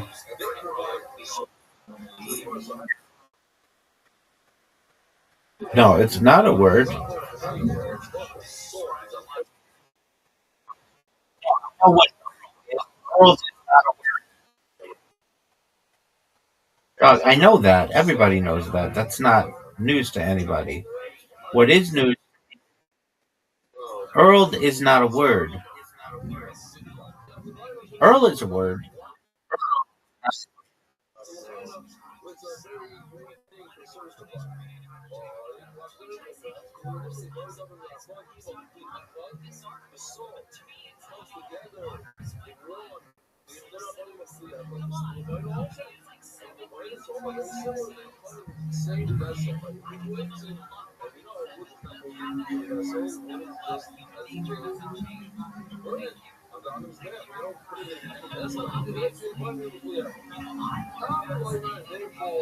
I like how you're trying to put something there when there isn't anything. That's cool. It's really one of the coolest attempts in the history of humankind. That's a nice attempt. It's really nice. It's oh, you douche. Just absolute. He just got everything in this game, folks.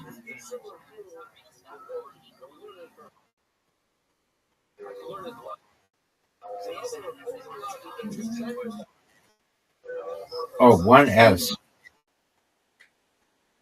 Oh, thanks, dog. Thanks for the S.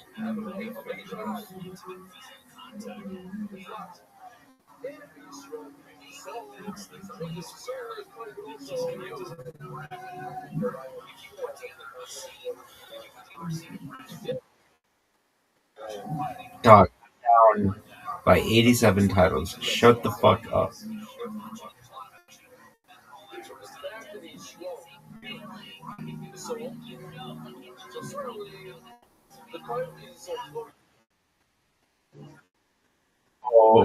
Really fucking screwed. I only have 12 S's and all the other good.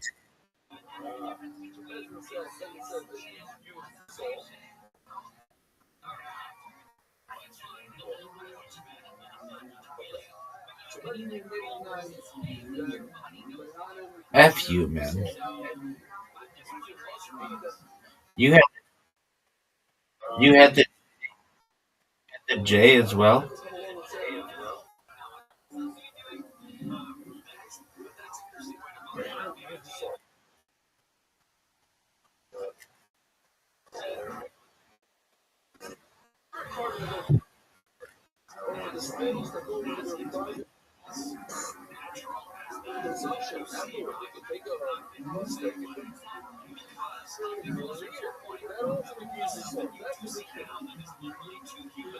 Dude, like so much of the board hasn't been used.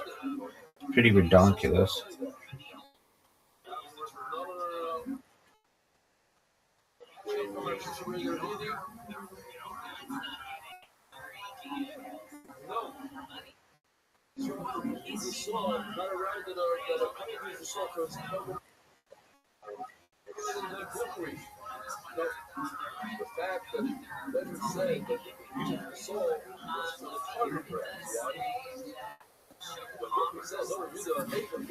Dude, I made this bot. Took me like all night, but it's so good.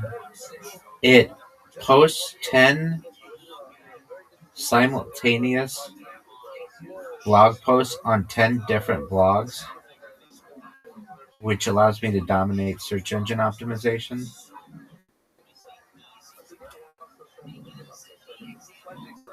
Vane, oh fuck you, man, that's good. Oh man, I don't know where to put my V.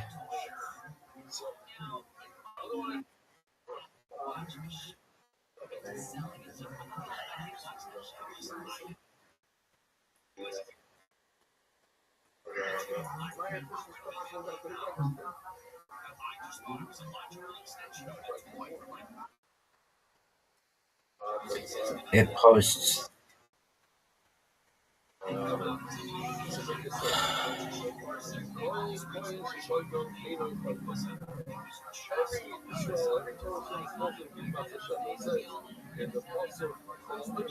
I was distracted by your taco eating.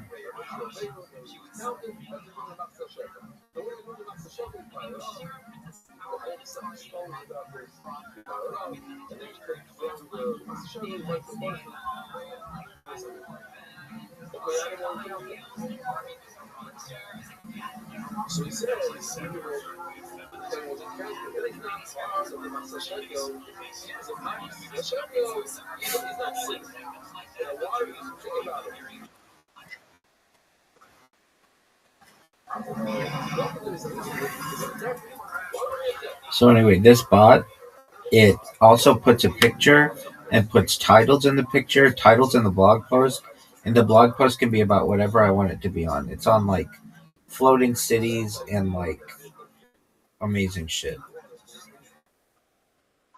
Yeah, dog. I wanted you to have the highest score you've ever had.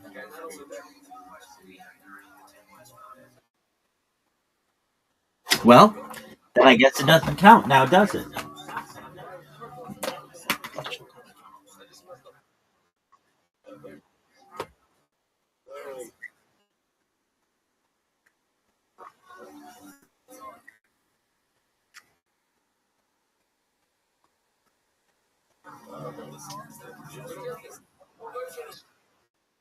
God, I gave you 24 points at the end.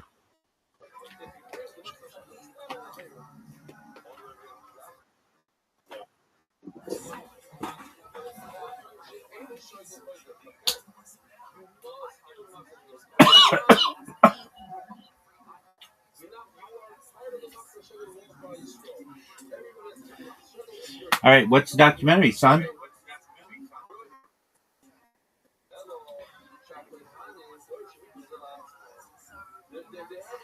I get to pick it. I know this great documentary about Monday night ballets.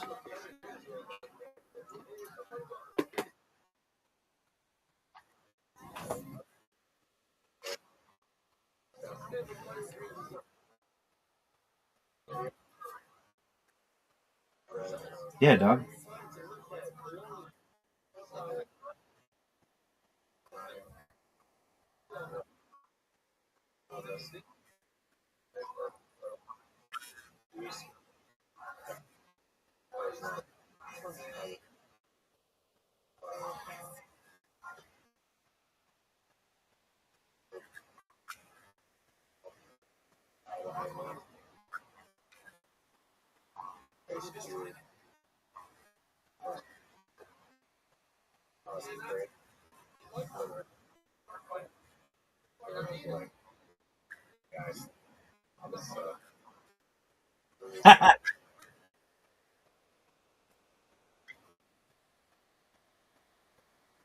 That's what I like to say. What did they say back to that?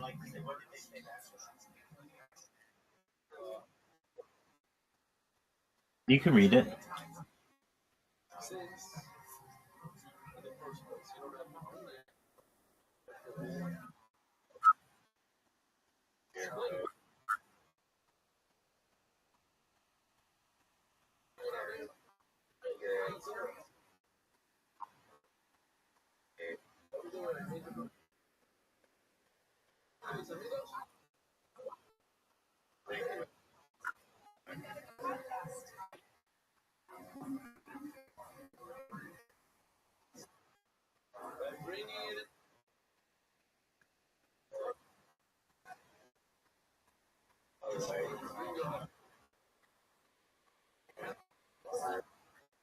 Wait, you were able to put it in our funny?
Did you write back ad hominem attack?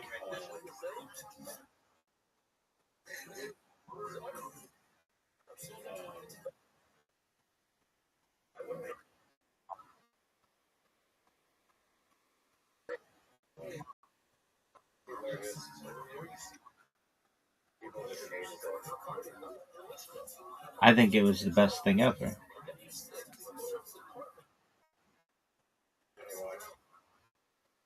Yeah, I do. And I'm going to create an account. I'm going to shit on it, and then I'm going to get banned because everybody hates me on all the websites.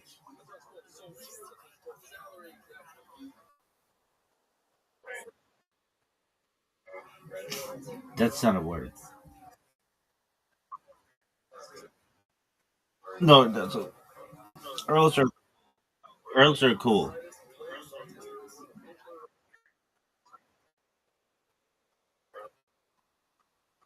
Earls are cool too, dog. All right, let's see your fucking thing. Stream it, dog. I'm waiting.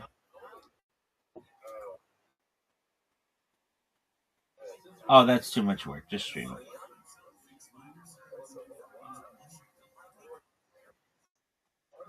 Okay. No. I'm being a dick. No. I'm being a dick. I'm being a dick. I'm looking at it. Just a moment. I'm going. I'm going, dog. I'm going. I'm going. G Squirrel goes skydiving. All right. I already don't like the title.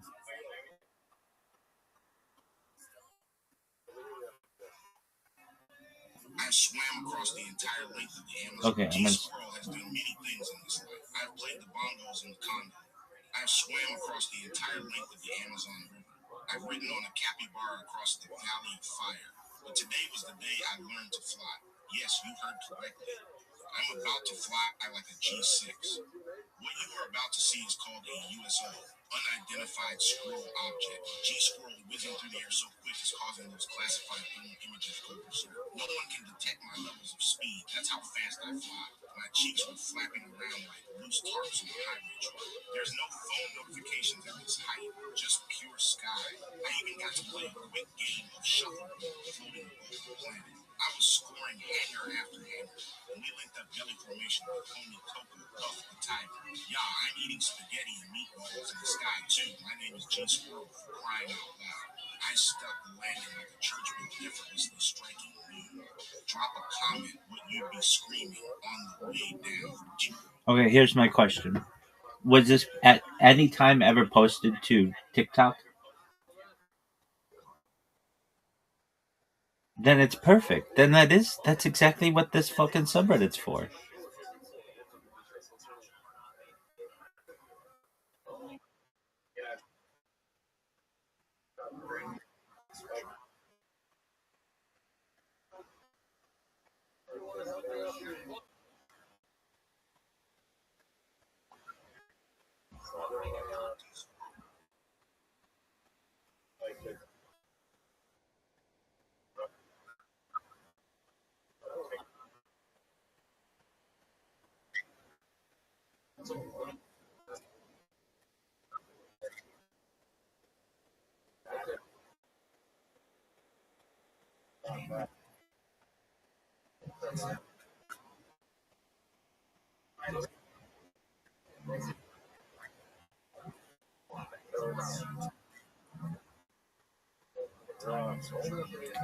I agree with you.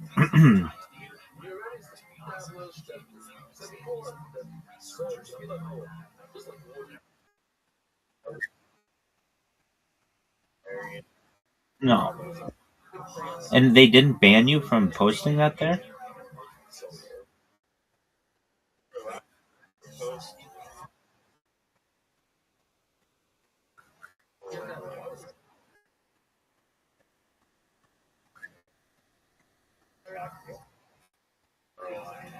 Quit trying with the Earl, dog.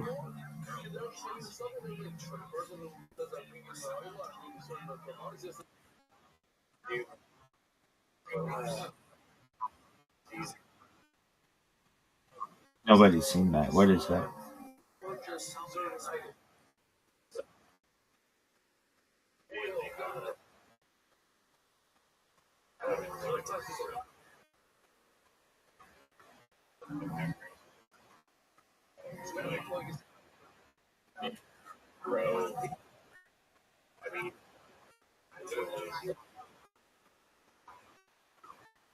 Dog.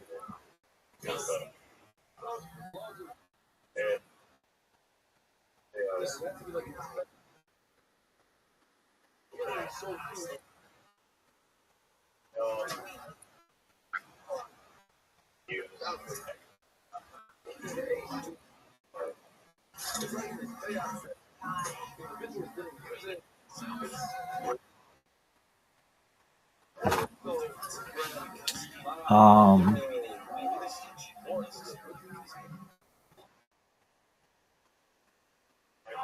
no, I didn't. Just a moment. I'll tell you. I gotta go to the bathroom.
All right.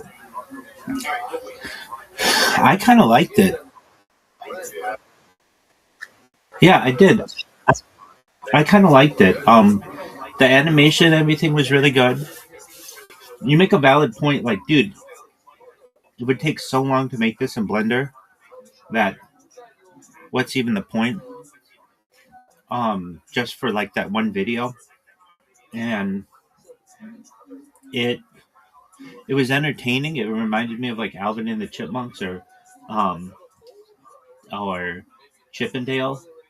It was exciting. It had the squirrel jumping through the air and like meeting up with the tigers. I like that you introduced the tigers as like you only had 1 minute and you actually brought in like other characters and they played shuffleboard on in the skydiving and um it had a story. Uh so what do I like? What I didn't notice what was the That's absolutely true. What was the song in the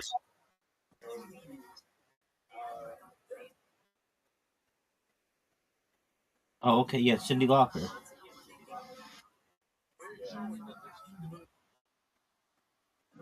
Was it?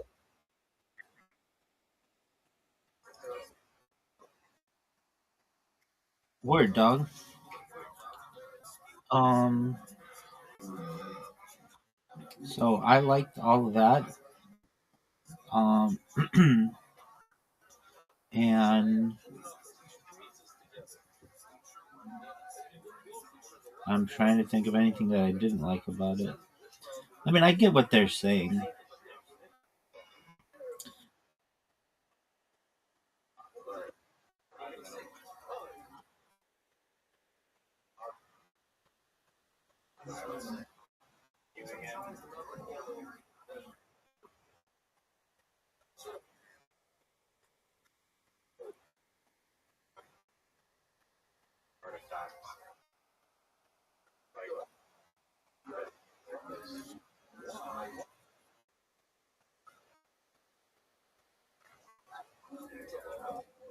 I agree. All right. And did it succeed anywhere else?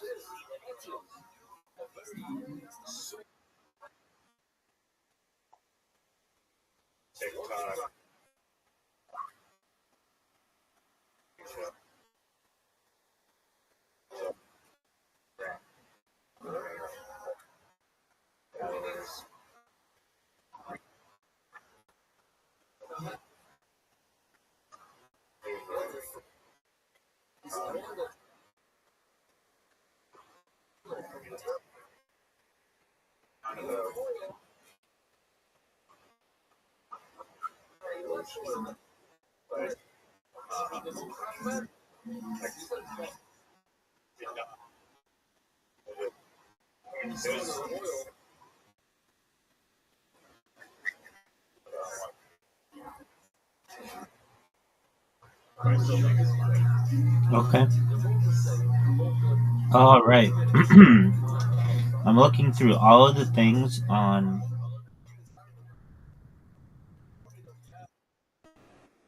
Oh, yeah, yeah, yeah. They think it's terrible. Yeah. Um, dude, there used to be so many documentaries.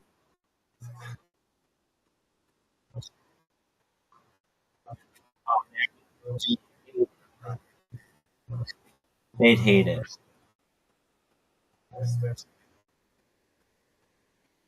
Scott.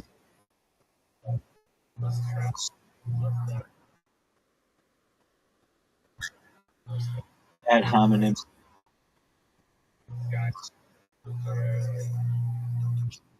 Right. Um, dude, I've heard an interesting one. Um, I've heard an interesting theory, and um, it. Yeah, here it is. All right, you ready? You ready for the documentary? I don't know. Let me see what the comments say. I've heard of this theory before, but I don't know too much about it.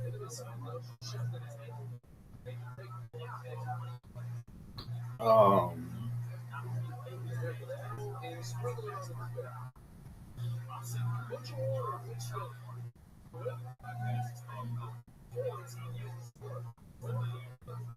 okay, is it good?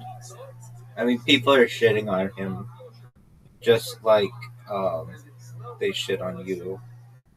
But um, it's just such a big theory that I know you're gonna be like, "What's the theory?" I think we've watched it before. Watched something similar before. Um, okay, we were watching. I think we watched it together. I made you watch it on Joe Rogan. They had this guy who is the head of a venture capital firm.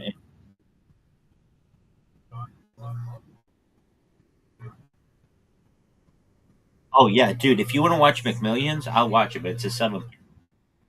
No, no, no. That's different. That's the founder. That's one of the best movies of the last decade.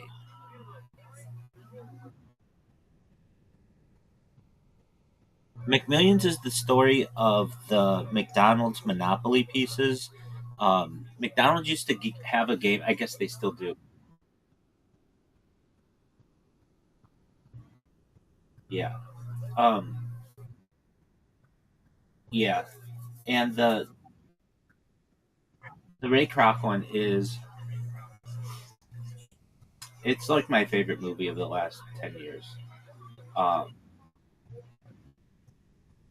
all right, but um, okay. I want to just say, I just want to say this theory. Yo, dog, are you throwing your phone through an elevator shaft?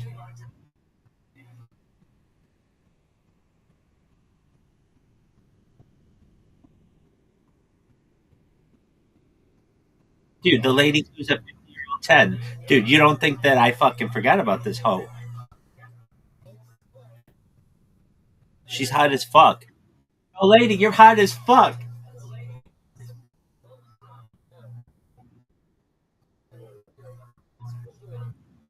That's amazing.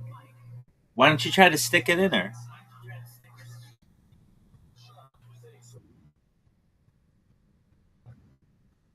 Well, I did. What's this bitch look like?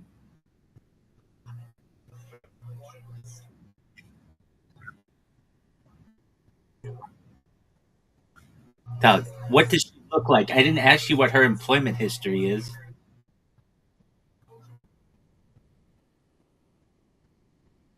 Okay, this is how you do it.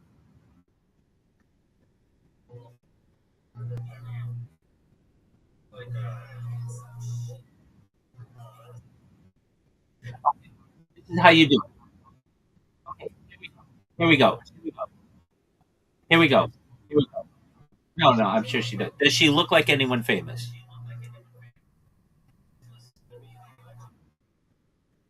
Okay, all right. How tall is she?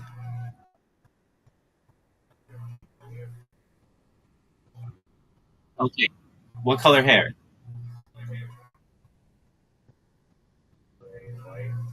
Wow, you think a lady with gray white hair is a 10?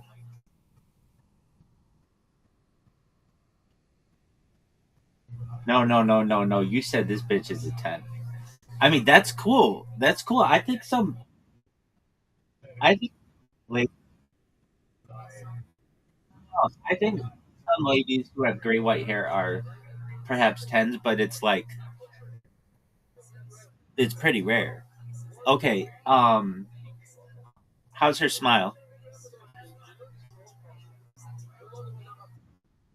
All right. So she's got a great smile. Um, what,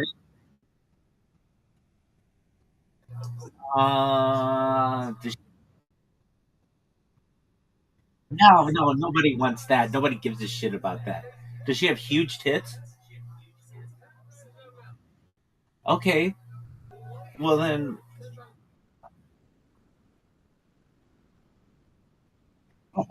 oh, maybe I'll do it to your previous Reddit posts, Mr. Monkey. Um, it's just in my mind, I have this lady to be like. I mean, maybe it's just tense.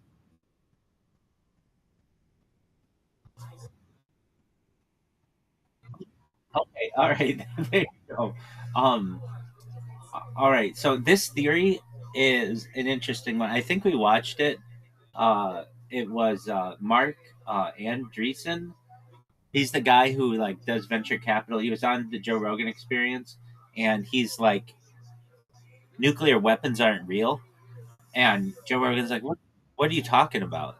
And he's like, nuclear weapons, they're not real. Have you ever seen the Trinity site video? And Joe Rogan's like, huh? And they look at it, and they use miniatures. Have you seen, did I make you watch this? Oh, no, no, no. You've got to watch this. You've got to watch this. Just, I don't want to put you both, but I want you to see just it to like it's no, I've never seen the documentary. That's why I said like whenever I hear one of these theories that I don't know that much about, I keep it in the back of my head, and then I'm like, I need to do more research on that. So type into YouTube Mark Andreessen. It's not Anderson. It's AND. No, two E's, Doug.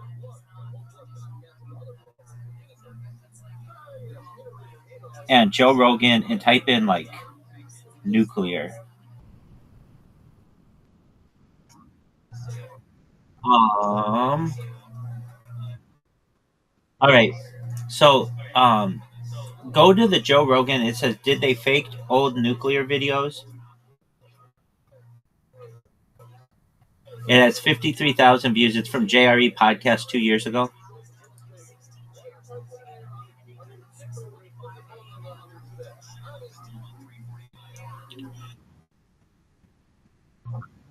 Dog, I don't just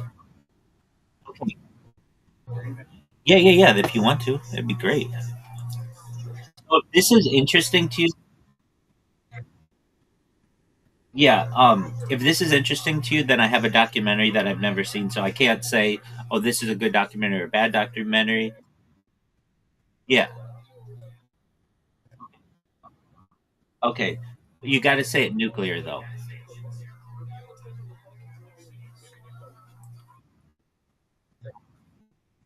Okay, good. Just making sure.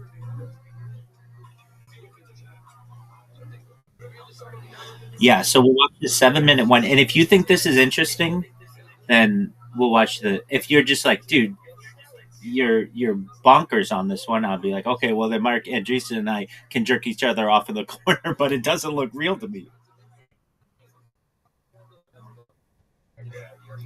But I think you'll see it and you'll be like, oh dude, those are miniatures.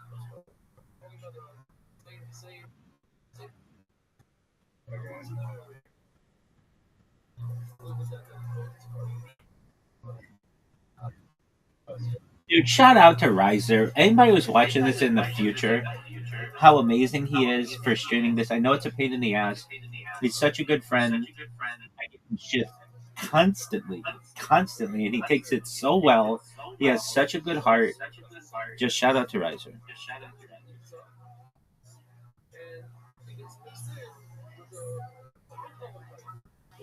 So there's two that a lot of us Joe Rogan. One is that dramatic insight.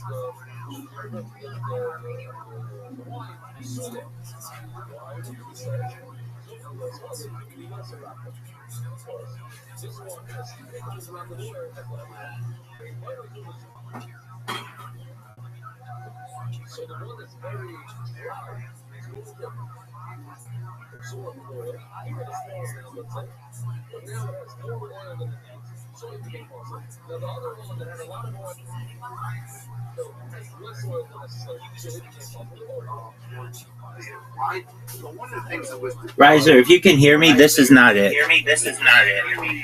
High-speed photography. Oh yeah, it is. Hold on. Wait, hold on.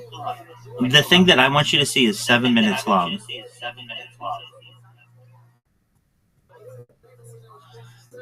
I can send it to you.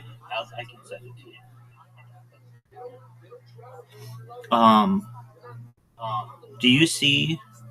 If you type in Mark Andreessen, Joe Rogan, nuclear, it's a 7 minute long video.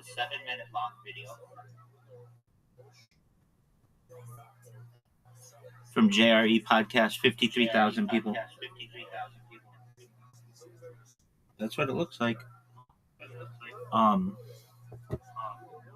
That's exactly what it looks like. Oop. Okay.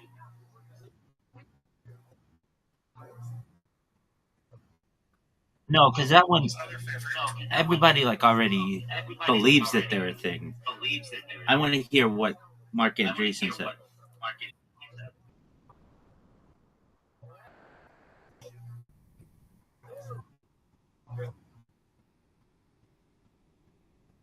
Yes. Absolutely. Absolutely.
It often only capture that with high-speed photography.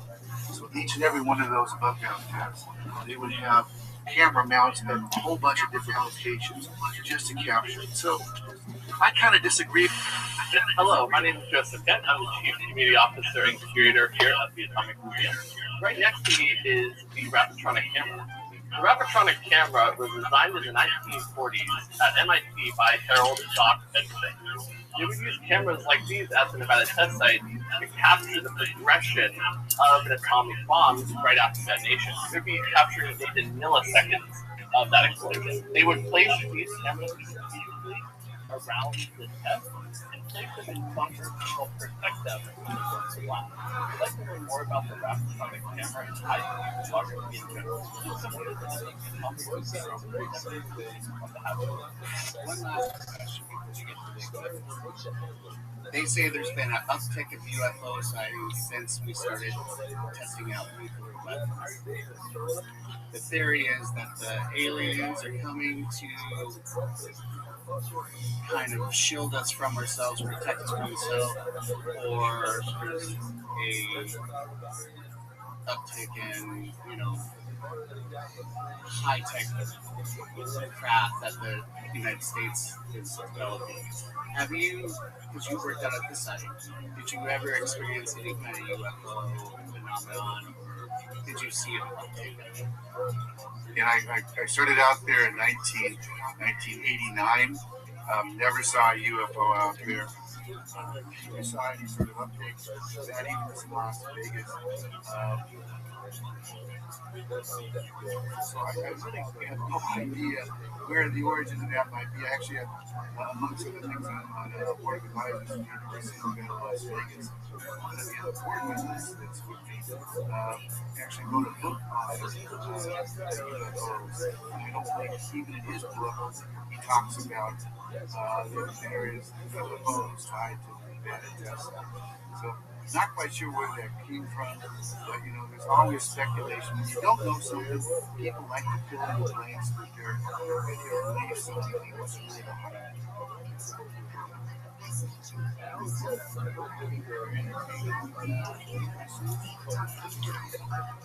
That's good. Thanks for watching. This guy sucks. It's just one person. Okay. Go to your YouTube if you can, and we want to type in Joe Rogan : this. One is they have the production facility right there, right where all these musicians showed up. Two is musicians, like a very large percentage of these musicians were sons and daughters of senior U.S. military teams, including Jim Morrison, whose father was the head of naval operations for the Vietnam War at the time. And there were these other, there were these other musicians at the time whose parents were like senior. I don't know if this is it. Like that's all real, like that's all documented. And then third is the head of the Rand Corporation, who was one of the inspirations for the Dr. Strangelove character in the movie. So he's the guy who wanted the nuclear plant planning for. Yeah, it is. It is. Right, for the hippies in this famous house that's still there. And so the theory basically goes that the anti-war movement before the hippies was basically a square movement. It was all these basically young people, very clean cut, and then really old, like people in protests, like everybody's all like dressed up like this meeting. It was developing a real threat. And so the theory is the hippie movement and rock and roll, drug culture in the 60s was developed in order to basically sabotage the anti-war movement. Right. And which basically is what happened, right? Because what happened is the anti-war movement became associated with hippies, and that caused Americans to decide what side they were on, and that led to Nixon being elected twice. Which was also part of chaos, because that was the idea behind the Manson family. Keep the funneling the masses. The facility was equipped with a soundstage, screening rooms filled with storage vaults, and naturally a bomb shelter. During its 22 years of operation, Lookout Mountain Laboratory produced approximately 6,500 classified films for the Department of Defense and the Atomic Energy Commission, documenting nuclear test series such as Operation Greenhouse, Operation Mars.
That's nice. But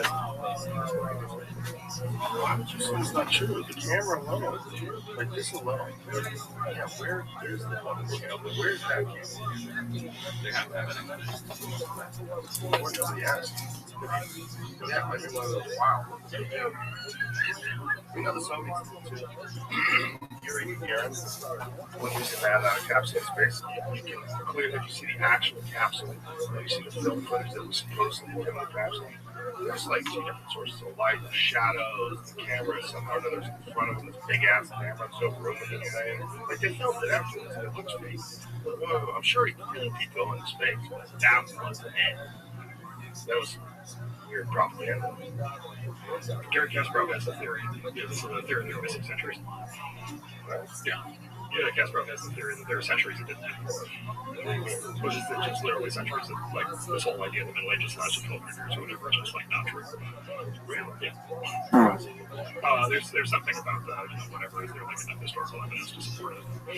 Various people over various authorities over time allowed to tell various stories about how long regimes have been in place or whatever. Oh, so exactly. Yeah. Basically, not as much time has passed as we think. That's quite possible. Probably. Yeah, it's so hard. That's why I was having a conversation with someone about the historical significance of the Bible. and he was arguing for the resurrection. Like, obviously, based on what? It was like historical accounts from people that were there. That's enough. That's, okay, maybe. It's been passed down for a long time. Yeah, but it seems pretty limited to go just on that. Like, it's so hard to find out what happened 20 years ago from CNN. Right. Yeah, 2 days ago. Yeah, I mean, how are the history books gonna talk about the Iraq War? How are they gonna talk about what happened with weapons of mass destruction? How's it, what's it gonna spin? Well, remember that already. That's the best line. That was a joke. It's like, part of this history book here, the good guys always won.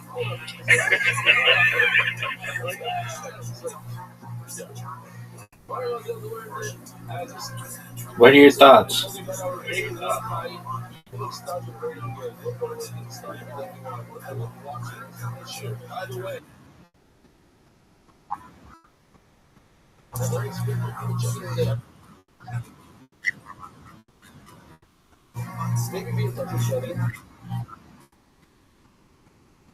I'm in agreement with you.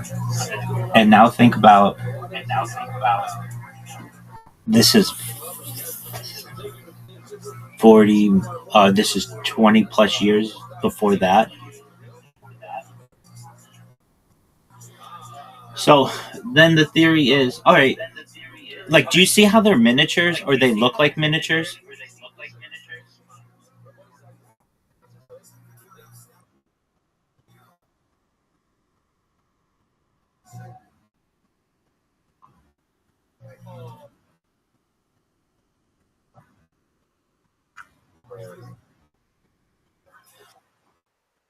No, if you watch the video, there's a car that comes out of nowhere, like they just placed it down.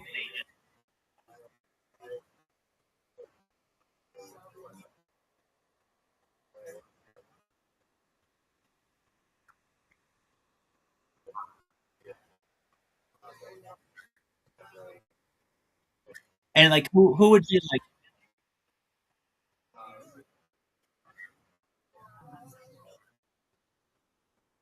and who would be like, hey, we're about to set off a nuclear weapon.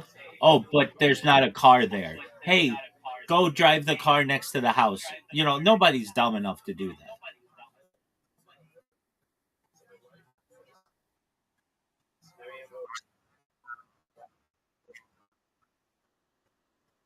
Because here's the thing, it was 20 years before even NASA. It was in the 40s. And so they never expected anybody to have the ability like they currently do to go back and watch this stuff in slow motion or whatever.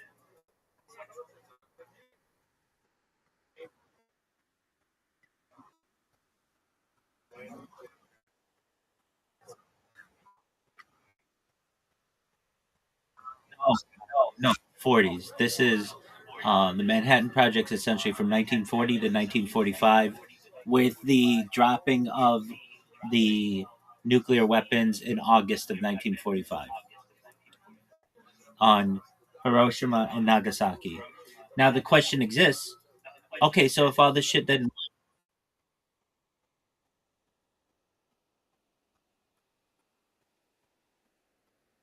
go ahead. Yes,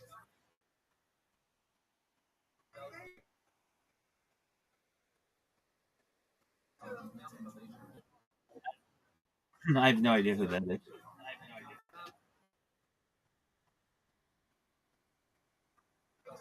That's okay. Probably just no. He probably just sees that we're friends and comes in here. I don't know. There's some people who just want to send friend requests.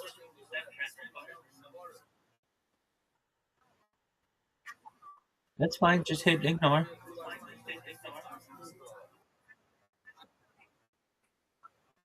You're okay. Sweet dreams. So then the question riser is what happened in Japan in 1945 with Hiroshima and Nagasaki if nuclear weapons don't exist? and the argument is that they firebombed the city. This wouldn't be the first time they firebombed a city. They firebombed Dresden in Germany, but there are a lot of questions that exist. If nuclear energy is so like deadly, like you're not able to go to Chernobyl or anything like that, then how do people still live in Hiroshima and Nagasaki and don't have like 12 heads?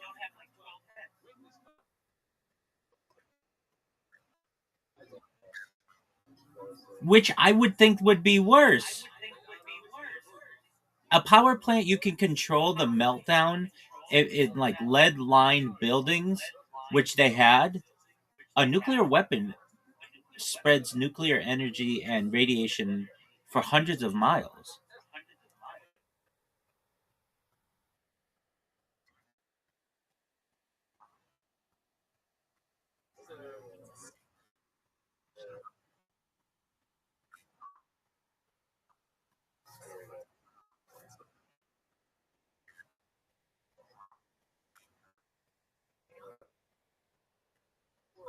No, no, no, no, no. The argument is that nuclear energy doesn't exist. No, that's not it. It's the fact that nuclear weapons are used. Or are nuclear weapons just this boogeyman thing that are used to invade people's countries, which has been done for the last 80 years?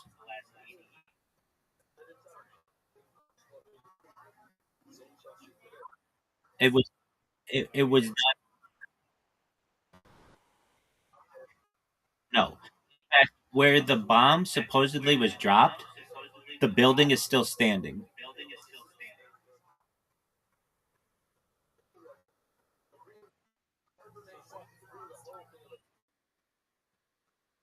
No. And it's not like any of the like there are people who had some radiation exposure allegedly, but it's not like millions of people. These are big cities. And you would think that like you're not allowed to be born in Nagasaki or Hiroshima. But no, I have friends who've been there. And I'm like, don't they warn you about like going into the city? They're like, no, we went to the museum. It's like absolutely fine. Yet Chernobyl is considered like a wildlife refuge now that's thriving, but you're not allowed to go within like a huge area of Ukraine because of this, which is another question. But so I think that this theory has dredged up enough interest that let's look at the documentary. It's called, just go to BitChute and say nuclear bombs don't exist.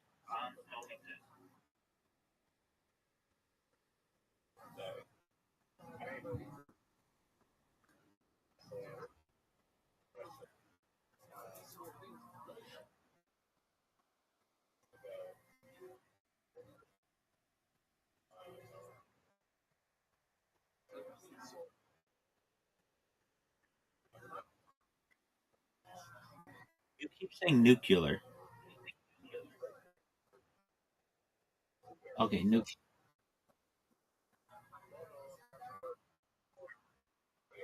it's nuclear.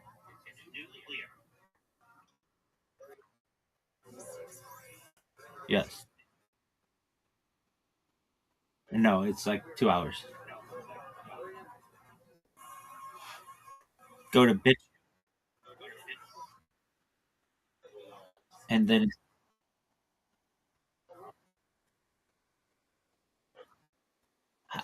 how did you how did you spell how did you spell nuclear?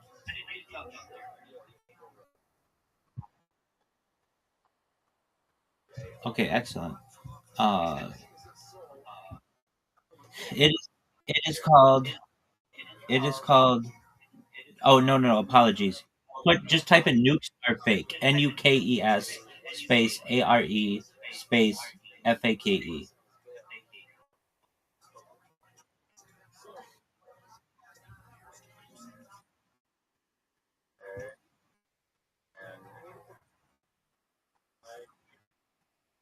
153 Johnny Gin.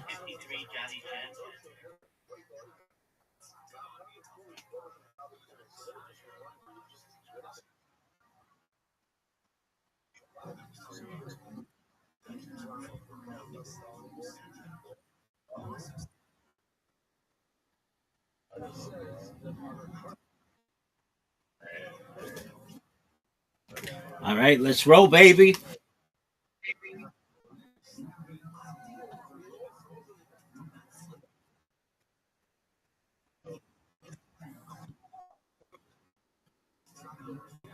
I've seen a documentary like this. I don't know if it was this exact one, but it was interesting.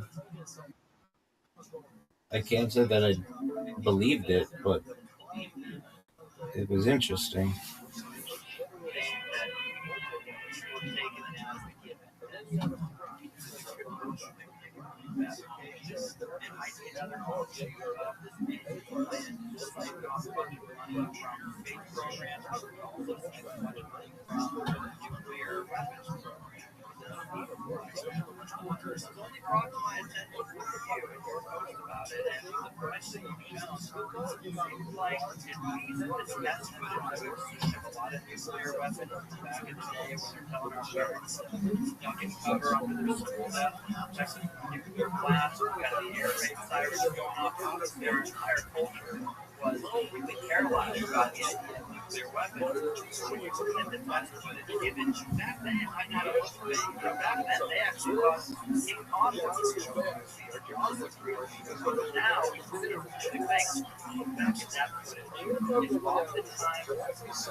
Rabbi says that joints in the mitzvah of salt. One granular or whatever it's called, one grain of salt. One grain of salt. That's what it is. Okay, so put that pork. Say how much salt? If you put a little bit in, then you never want it. It's still available from the plant. So this, that salt of life, very little, literally way that it's still kosher, it's still fresh. That if you eat that blood, you're high as cars. But at the same time, you're good to get so much salt to make it all good. I'll drink that. And that's why you're also, it's like, they shouldn't even put it in the thing. People are not being just the number of the adoption. It's the name of it. It's hard.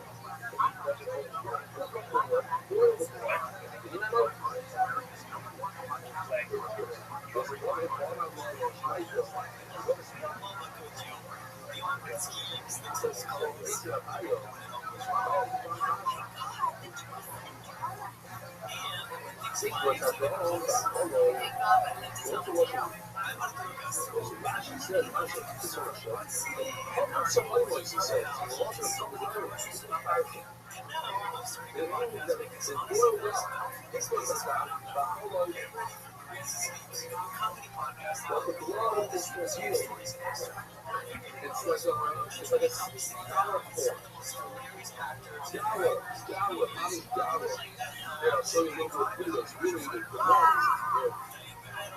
this is the strongest stuff. Let's see what that is.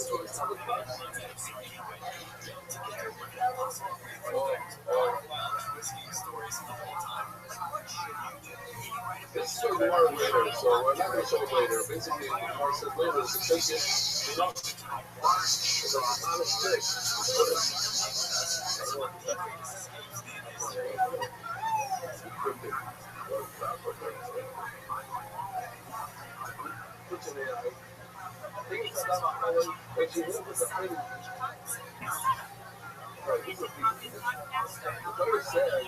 You shouldn't eat cold. You shouldn't eat fat.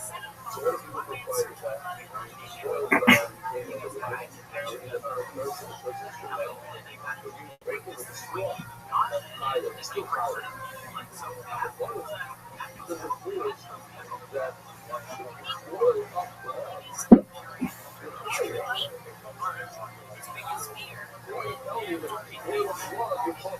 Even says boil up blood.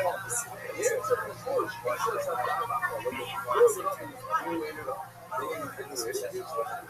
Really Casio, Spanish people,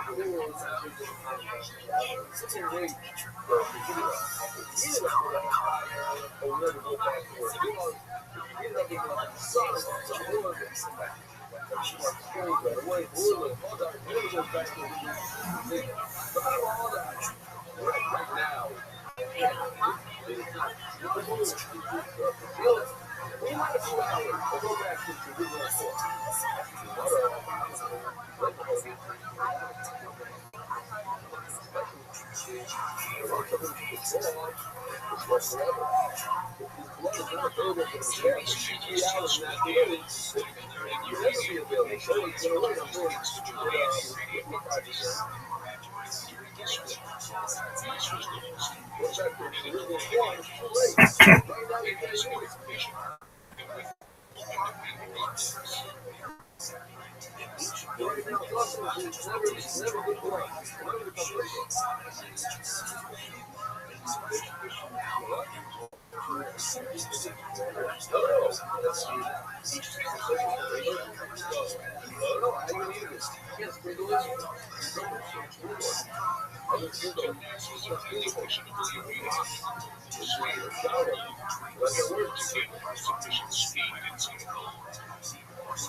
The question of whether or not a sustained chain reaction can be induced in a uranium reactor.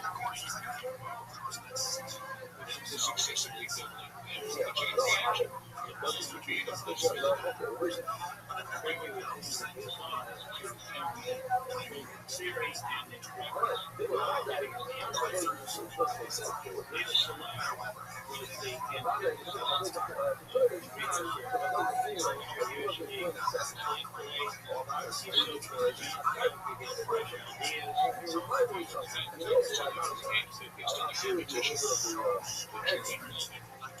He convinced scientists in the U.S. to donate free to send to the papers so that they would not be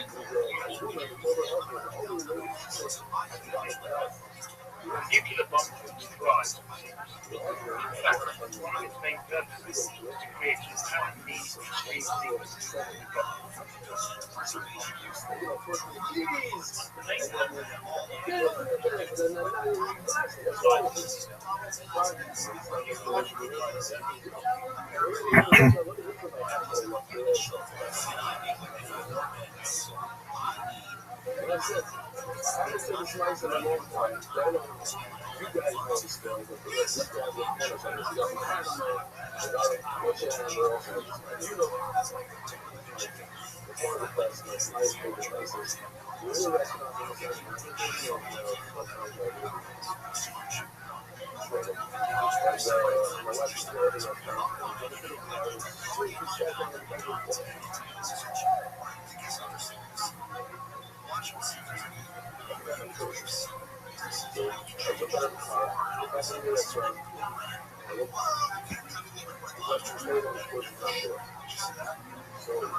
Survived the explosion. One of them has provided an eyewitness account. I spotted my brother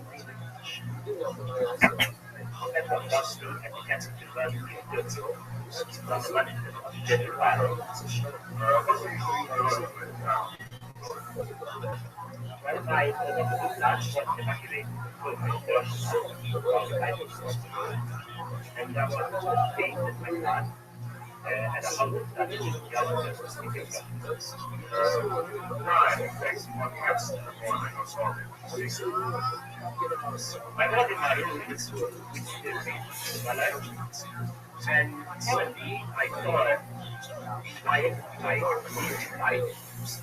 light, in the whole valley. And looking out of the window, I saw the beach. This phenomenon. I saw nothing. Sight and light, turning from the window to the door of my room.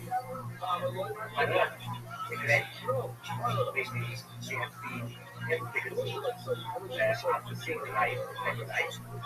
And immediately I discovered this glimpse of the video frame, and that's maybe and actually reflects that.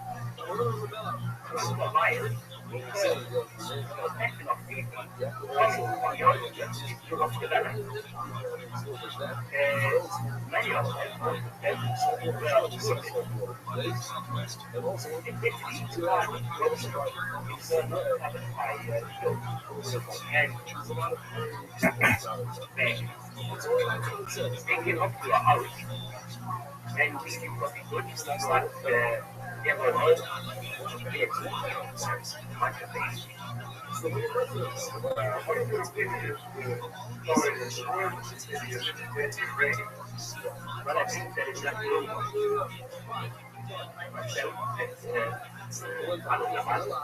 Well, the thing is that community updates them allowed and it should know electric costs. In the future, especially in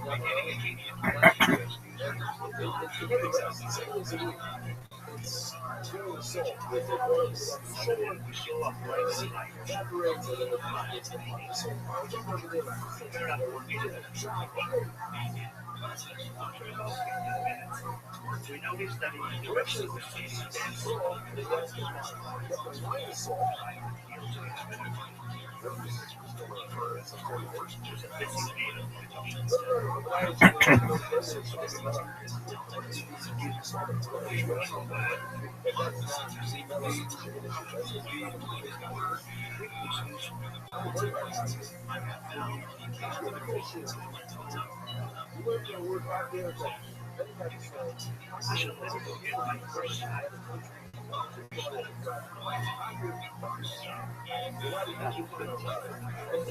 I think it's it began with your spiritual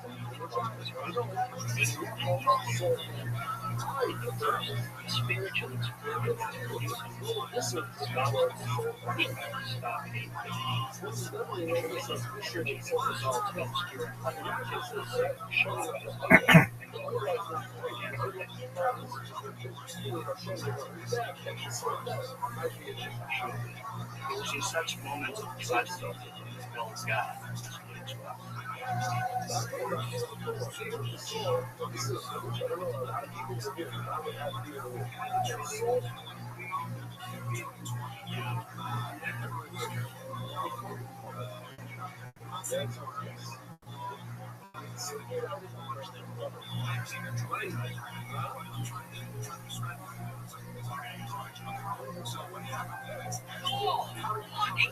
I was gone 5 minutes. How could this day get any worse?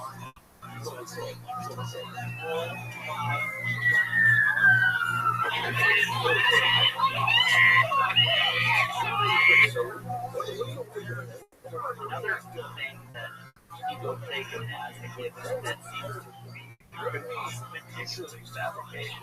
It might be another offshoot of the space plan to siphon off a bunch of money from the space program, also siphon a bunch of money from the nuclear weapons program.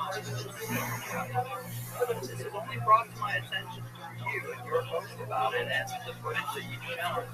It seems like at least the test footage that we've seen of a lot of nuclear weapons from back in the day when they're telling our parents to duck and cover under their school desk, protect them from nuclear blast, we've got the air raid sirens going off, their entire culture was completely paralyzed by the idea of nuclear weapons.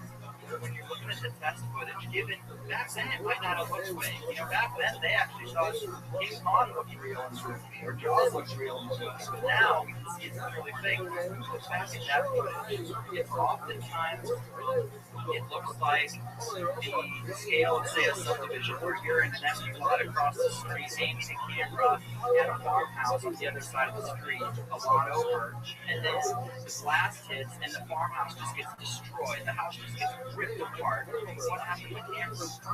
It's filming that. The camera is only a couple 100 feet away from that, and then some videos, and this is the most compelling, is the blast comes from behind the camera. What the hell is that? blast comes from behind the camera, and the house gets blown away out into the background of the shot. Like, what kind of camera in that day and age could survive that blast with the entire building in? I mean, it seems way out there. You've changed my mind a little bit. Hit my needle further. Another way to get us scared and giving us money, giving us billions of dollars mystery that America and Russia are doing. And they also do this nuclear scare, a bunch of nuclear bombs. So yeah, we're in general showing the very early conflict we're talking about are fairly making stuff. The later dynamite.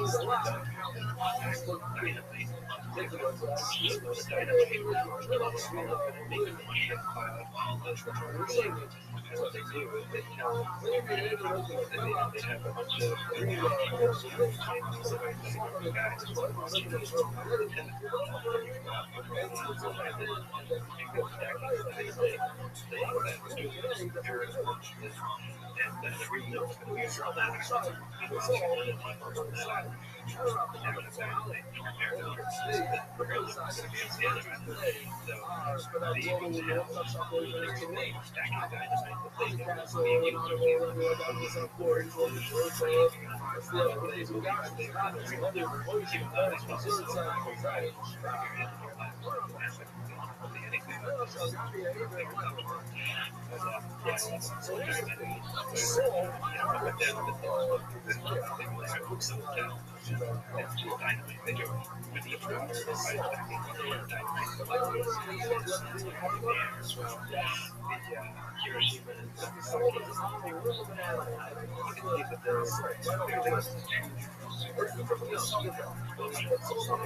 take it out of just EPA.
July 16th, 1945.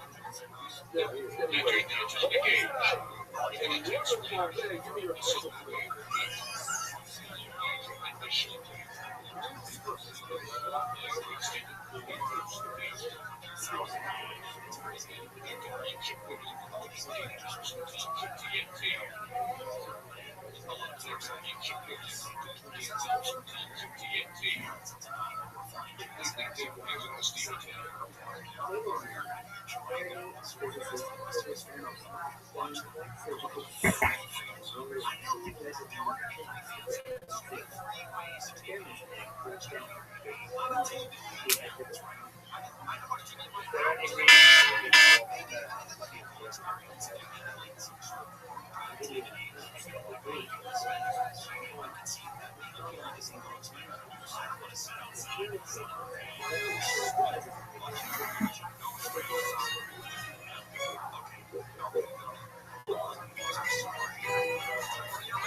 The civil war.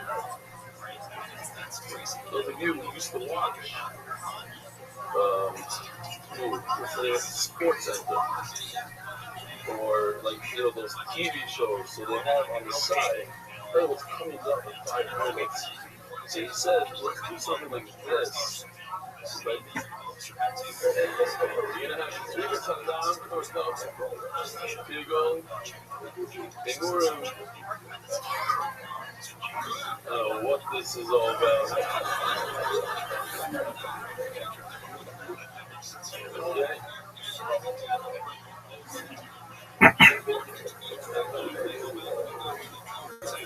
The Kyle Jarrett learning was out on vacation in Plano, Texas.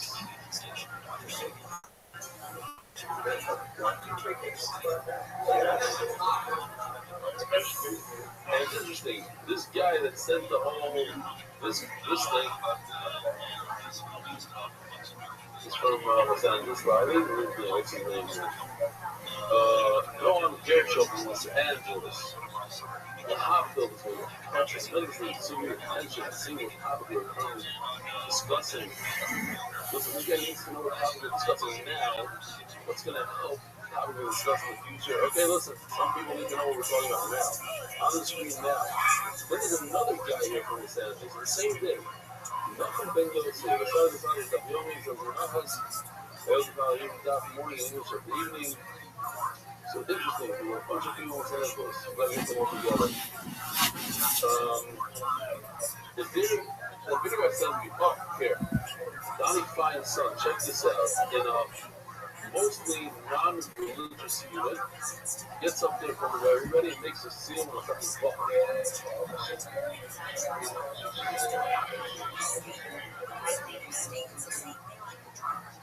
You learn every single day with us.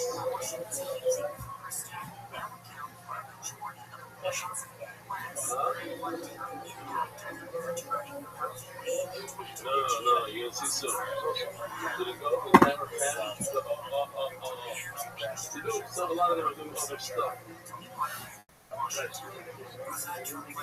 Not worrying down with drugs. Only see it for them. I think it's beautiful. Here he is. He just walked over the house for a show. He was here. What?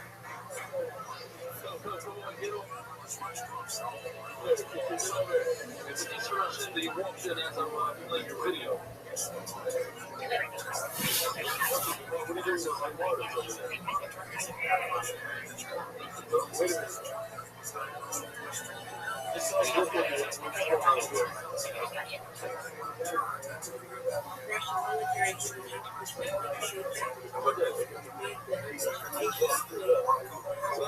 Okay, stop. Pause. Okay. Here you are. No one. What do you call Macapiloni?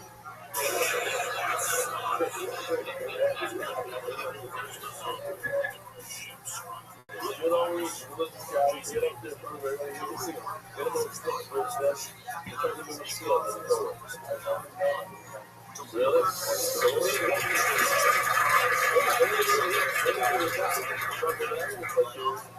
They're doing TikTok or whatever they're doing now. Inspiration, okay. The official edition of everyone shots accepted by the Iranian movie families Parak Anonymous. The new edition was entirely the most official edition of everyone shots. The Doctor Anonymous. The edition was Achi. Robert Paul Yosef Shlomo Ben Rachaim. Victor Zainel Topshin Zayin. Except the sponsor, Big Thousand. Dedicated memory of Loving Bird, Smooth Golfer, High Speed, Doug Early Golfer. Except the sponsor, enjoy the Dallas News, plus the Fox Jacket Values. As well as the Rivers of the Guys, the Policy Family Foundation was introduced to our first student policy. Mentioned to Hewley. Anonymous, Bushlemin, Bishop, and Zohar. Anonymous, Bushlemin, Bushlemin, and Ricky Film, Kalea, Bas Estes, Israel, Mountain, Senator, and People, Malvis, all the best, and so trying to report by Steigen, Senator's family. And we are in the honor of rebellion, changing the meaning of life. Money out waiting. Justin Martin Benny and all the listening to Sokin, the wife of Corporate Challenge Sparrow. Lovely sponsors. Ari Simon, Recruit Name, Loving Word, Both from Miriam. Amy and July, Recruit Name, Esther Pastor, Butch Aaron, and Miriam Landy, Ursula Shinky, Soy, Hilo, Hilo, Hasler. Anonymous, there's some similar fully heads from Henny Leo, his side in our generation. Anonymous and Miriam, myself, not live, Sanada, and Skia. Anonymous is supporting that it's good and open in this way. We also want to have impact the layer. The Buddhas and the Lewis is discussed for everyone that needs a shit of faith. Anonymous happiness for the merit of Paul Ben Yisrael, years of success and blessing in all areas of life. Prince now grows. The Yishma Shem is out in Isaac, and Isaac inspiration of fire, Shlomo Yonatan and Nathan Baba Shem Prophet. Anonymous for the merit of Shlomo from Alpha Askaya.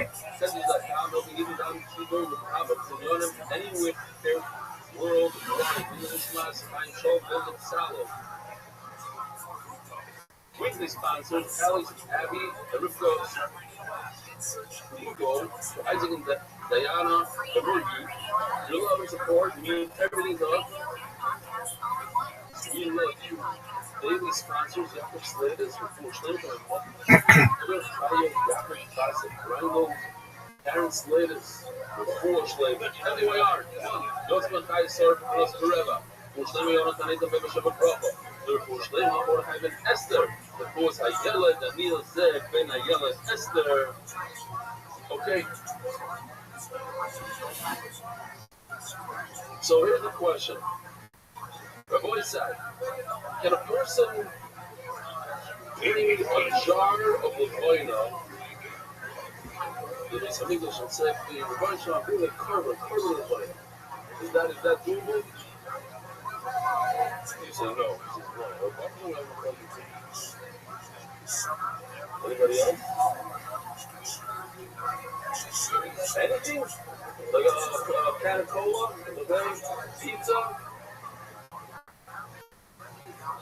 No, put it on his back. She's putting it on his back.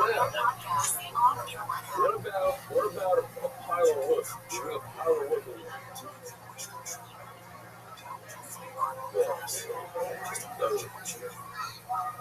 And how do you burn wood? Fire. So let's say you bring wood to the well. Let's say you're right. You bring wood to the well. You have to pour salt on it like you pour on a regular curry. This isn't a problem. What about the fire? Like you pour salt on the lemon? Today's daf is a daf without salt. I'm going to have to see. Mask of Laura, Rabbi has a question. Two lines from the bottom of the test of a phase over the bottom. How do you know that? We were discussing yesterday people that are in the middle of Ma'akev, not Ma'akev. Are you saying Ma'akev again? Yeah, good word. Expensive one is a better word. Mandatory. Mandatory is a better word. Yeah. Mandatory. I remember, Tana in our Soviet to use, repeat. Tana Crow, the Tana is repeated twice. Ma'akev. Salt is mandatory. It's market. It's important. It's not. This on your bris, Mela, Oilo. Stay, Bris, Abu Mela. That's it. You're in Yehuda. It's interesting because it could be you call it Kitchen Hashem, that a Chris Yamsel. So it says that the water wanted a reward.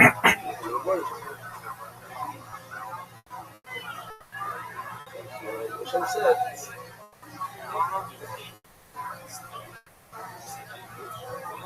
that no one will ever be knocked with a carbon without salt. That was like the reward that the water got for doing the Kriyas Yamsel. The Rebbe says that when the Moshe separated the upper water from the lower water, so the water that was separated from the erosion was very tight. The erosion stopped running. So Hashem said, don't worry about it. I'll give you a rinse of the you get rewarded this one out. Hashem said, okay, fine. We'll give you the salt, but the components that also get every day. So the thing says, but how about you have a relationship with your virtual, you write next to your virtual, you're there 24/7, 365, and then it's from your soul, it's not even Hebrew, human beings are going to take the soul and imagine it. So how does that compensation? It says, yeah, a ben hero does a mitzvah, and even if it's not the same, it's a lot. You see from here that it has at least the same effect as having the closest to the original without the hero. So us as ben hero, this way we go that way. The fact that we do, even though it's not as much, it's worth a lot more than something that we're not doing. Okay? What should have been there never counted in this. It's like he's there trying to say it says the word bris. Never like Allah, bris can I say that because the same shit should have been funny to we know, you need a kind of now there's a device, you know. We need so they know you're saying so it's not double up, it's no double wash on so the tomorrow, over here, sir, now, our Mishnah, looking at our Mishnah, it says that there's double pizza, getting double pizza. You know what? The fourth thing the Mishnah needs to do, it's okay. Share it doesn't say milk twice. And therefore, if you don't do it, it's not the end of the world. Why do we dip our power in salt?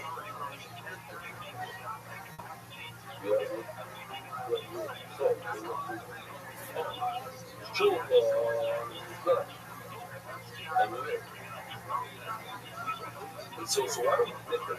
I don't get it. I know we can't pour it. If you should pour on this, how should you dip it?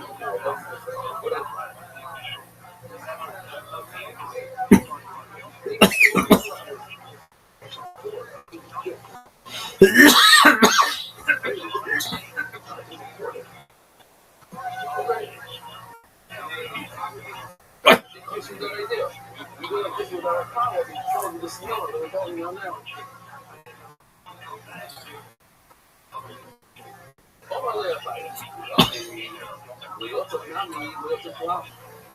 Go back to the Mishnah. The Mishnah starts off. You didn't do it. Third order. He didn't do it. He didn't keep them.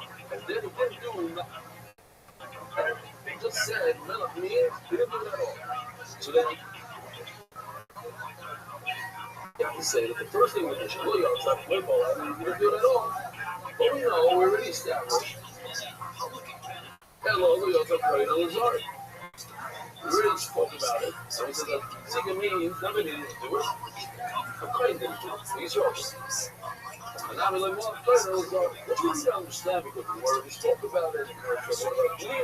We want for something to say, each word could be a different meaning. Just because Zika means that Christ didn't do it doesn't mean that you need it. You just say this. But okay. Whereas it's, I don't know, prayed on his heart. Maybe it doesn't mean that you didn't do it at all.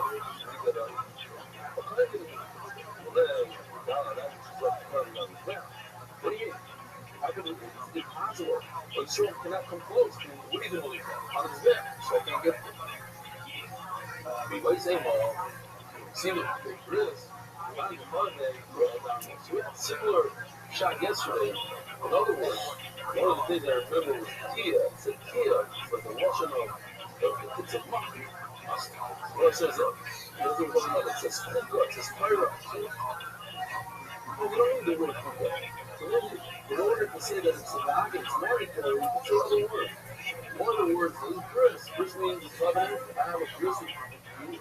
Like, so you have to do it like that's so. You can't just almost do it. You get to do it. You must do it. Bris. I just want to make sure that it's just as strong as repeating the puzzle twice. It says the word bris. You must do it. However, the problem is, why do you say that the Torah didn't say it twice? Well, it's one of it correct. What the Torah didn't reveal it. Don't say the Torah doesn't make much about that. Now, if I show you the Torah, I said it's going to be very, very understandable. Look at this. There's a much more time melach, but as you see melach, I told you that melach, just 3 times in the pasuk melach, not twice, 3. So the Torah did repeat itself. Even as you see, as Stam Yisrael, things, previous the Torah, this is why it's not melach. No, it says because human beings don't eat food without salt. So how can they serve the original without salt? It's not proper. You just so you put spices and serving the king won't finish it also.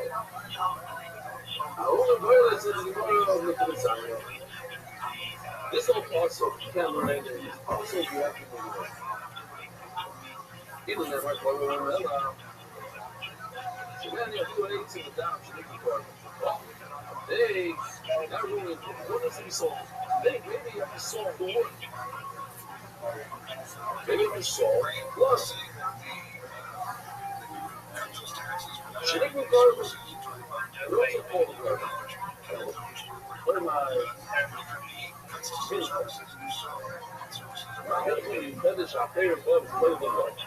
So this is an interesting motion, and you try to remember, because you're going to mention it 2 or 3 times. It means that these are other, some of the else that comes together with it. In order to put this meat on in the fat, you need wood. You need burning wood. So these other things, culture, they love doesn't need wood. Love doesn't need wood. Meat doesn't need wood. So what requires salt? Something that needs wood. So when I put the tomato in there, I have to salt it. So I don't have to salt it. But a lot of them don't have to salt it.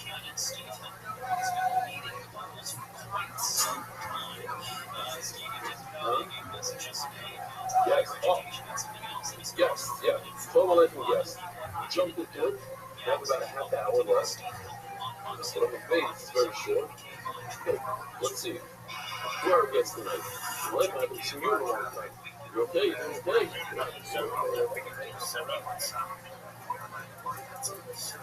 Dallas. I don't associate you with Dallas. With South Africa. Okay, welcome back. Shalom Aleichem. Yes. What's your name? Oh, Aleichem with a yo. You?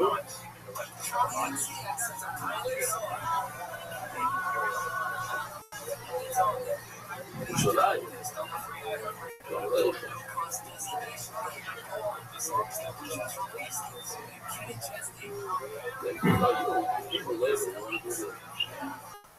Speak Hebrew also?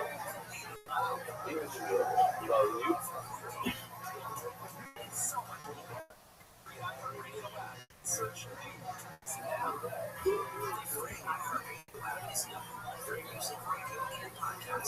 Who doesn't?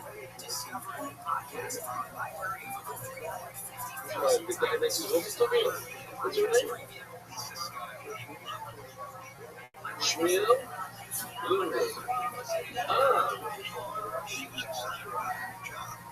You're already here, I'm saying. What do you guys do from America? I'm not pushing you out, I just didn't know. What's next?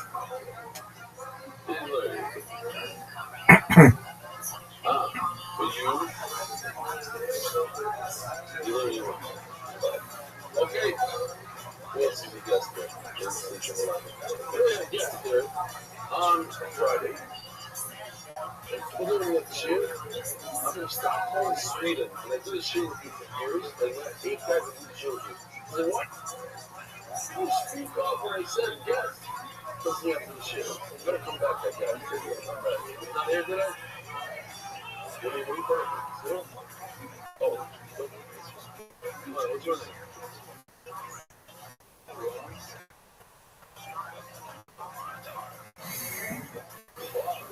Mamish. Listen, now I hope you're moving like start. I was dealing with a kid, actually. Yeah. Let's expand it.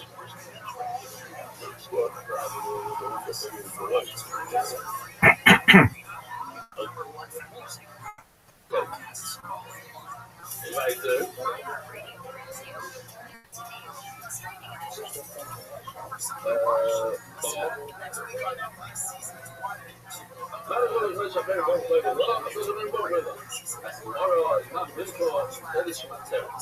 What is the middle of it? What does it mean to do? It means it allows you to eat the shirayim. Yeah? It's one of the materials. Because it means understand, then the Quran can eat the shirayim. It's a matter. Oh, so maybe anything that allows you to do something else would require salt. For instance, alidam, shemati. What about blood? Blood allows you to eat the rest of the carbon. So here's another story. You remember this. This is one of the good things. We have 2 years today. The Alvin says, everything from the middle of the way now, the middle. You put salt on a minute, you put salt on bread. Okay? Maybe you should put the salt on the shirayim oil so you see on the chart the shirayim also. How do I make karta? Karta is all but it became more full of one another. When you put the salt on the carbon part, not the edible part, that's not the carbon, on the part that goes on his bed. They the climate. Okay, so the thing with top left, it's a part. What about top right?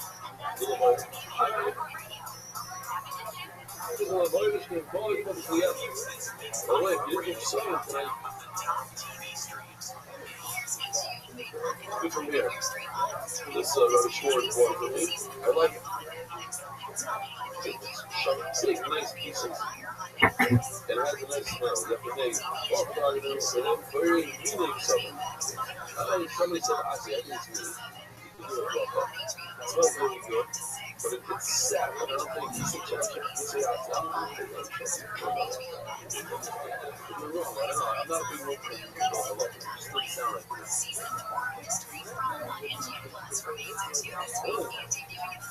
Who's that? Oh, San Bernardino. Ah, so good.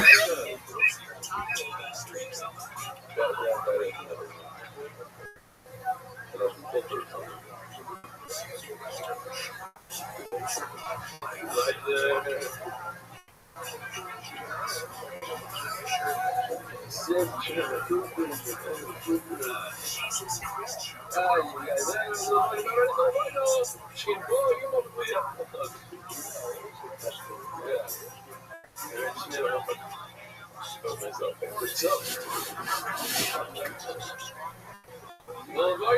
And the flour coming in one vessel. You can finish. So yes, that's why. That's why you need salt. So here, that's the part that I have to use. And you bring the bueno by itself. And the answer is yes. I can bring a carbon. I really like carbon and bueno. It's interesting, but it's done. Bring the whole gooey full of bueno. How do I know that if it comes by itself without any flour, it also requires salt? Well, we're not talking to people about spoilers. What about the bueno that comes in the 2 spoons on the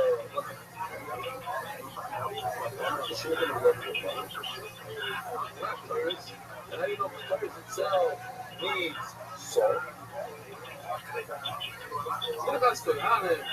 So pizza by the koyanim goes straight on the well, what that's koyanim Mashiach and the Minchas Chavita after the morning, after Minchas Nesachim, or whatever that comes together with the wine, they come with the certain components. They Uri Chavit, they Uri also, and they Uri the bear. Uri. Like this, Uri Chavit,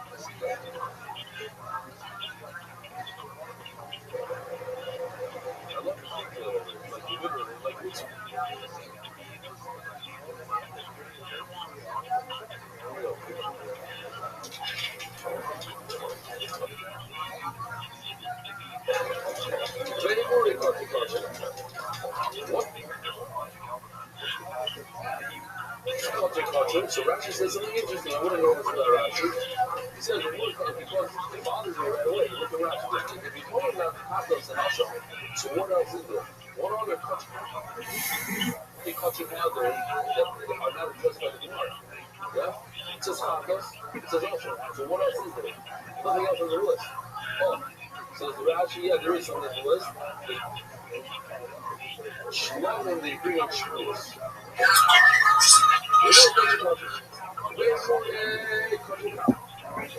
And also, you have regular Shlomo, Taida, they all require salt. They worry oil, every oil, sorry, all the little oil, sorry, all the midnight that they need salt, and that's the house of the Italian screen around. Maybe it was Ireland. That even when you're uncomfortable with that, you're going to say something. Oh, no. Right. Correct. There's no trailer somewhere because it's not.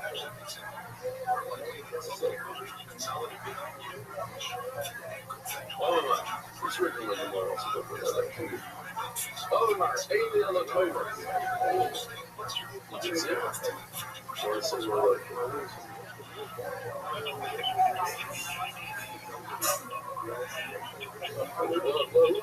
over here.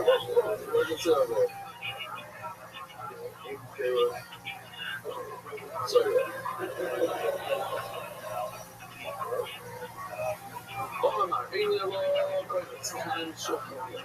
I can't wait to get there. It's going to be somewhere. Who knows? It's coming up. All right, little crazy. Not in the round of the little boy. How do I know that he sold a little bit of my round is? He said the reason why the blender needs salt. How do I know that the fragrances requires salt? By the way, you can return that fragrance. It's okay. I don't know. So pocket it. Where's it? It's still going around. Okay. Go. As long as it's moving. I get a little nervous when they're walking out with my stuff. Yeah, that's why I'm not walking over. Correct.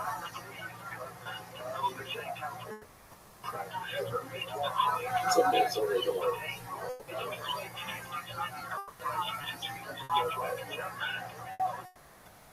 Right.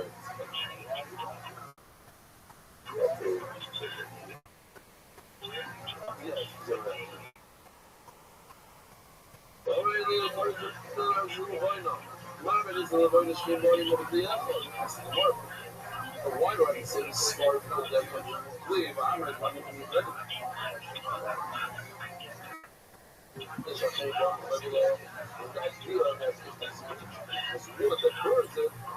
That requires salt.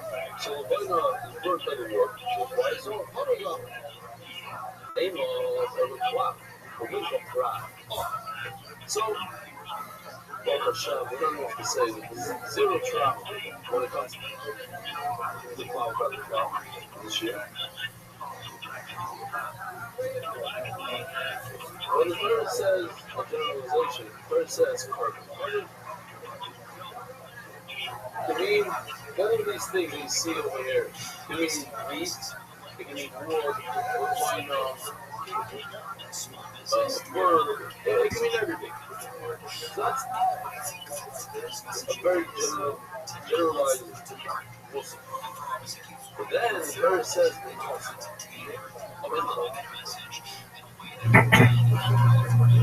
only the bird is consult, so that's crap. So anytime you have a generalization, then specification of crap.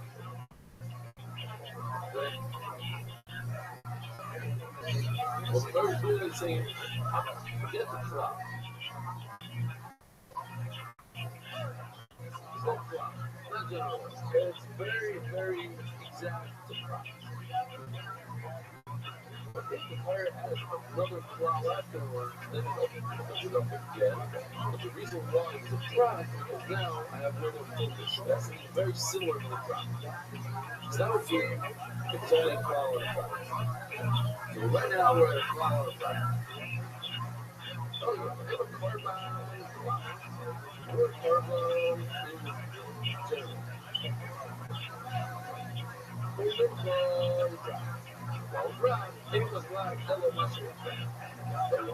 that's me exactly. Full generalization is very specified.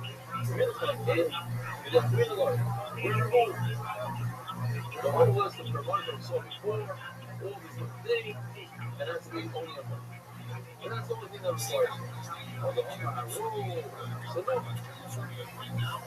It doesn't really a cocoa butter. Here we go. So it's carbon, carbon. All carbon, all the types of carbon. So now it brings everything back here. Just one.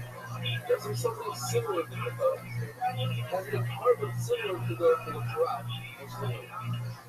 What do you do? Of course, you all know these side effects like the ones that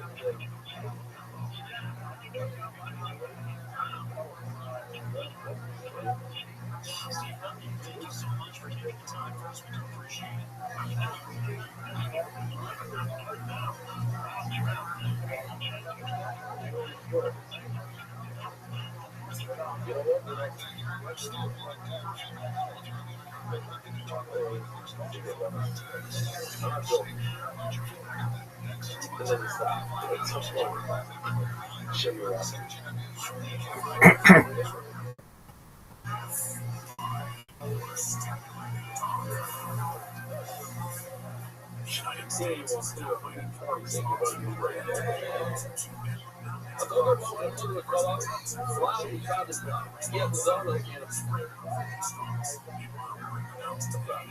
So you have a generalization of both sides of the sound. So you have to take the word things a very specific thing called the crack, which discusses it with them.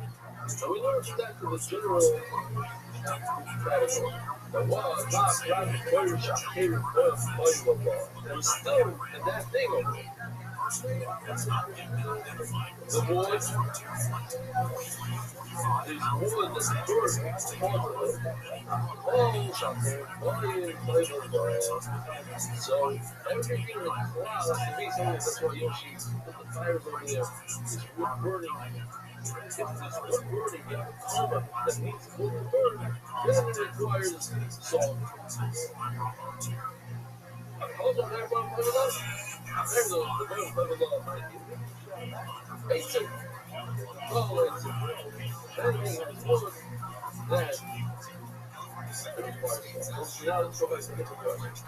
Same question. If I bring a carbon that is wood, does wood require wood? Probably not. Then why then I shouldn't have the salt? Only something that requires wood. So the person is saying, hey, the wood requires wood. When you bring a pile of wood, you're not lighting it, you light underneath it. Like the wood from the insulation. Therefore, wood does require wood. So what is it? It's your wood. There's your wood. Well,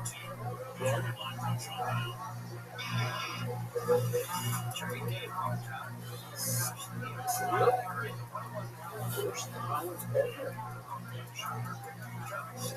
That's great. How old are you, Claire? That's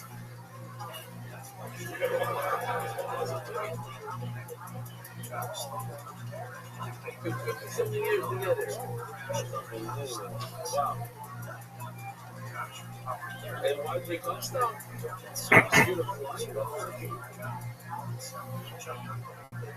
Just never heard the story.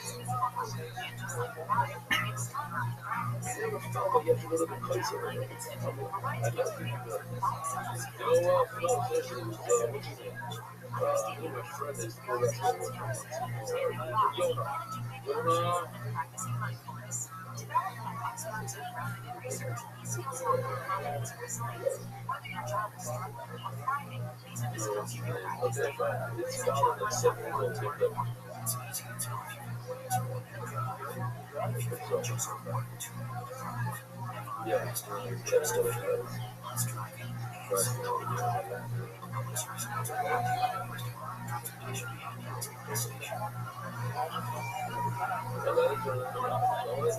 very cool.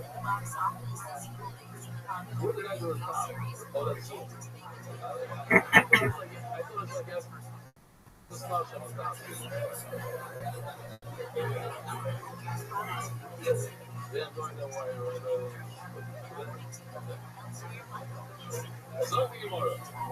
Oh boy, we're running out of time. Hey, Lepoino, nice to die. Think of this up there. You know, it's an interesting thing what's going on here. Gemara says that since blood comes together with something else, blood comes together with something else. That the something comes forms of the blood. So they go together, and therefore to require salt. Just like the Levina comes because of the Levina. The Levina comes because of the Levina. And that's why it requires salt. So this suffering that comes because of the blood should also, the blood should need salt. No.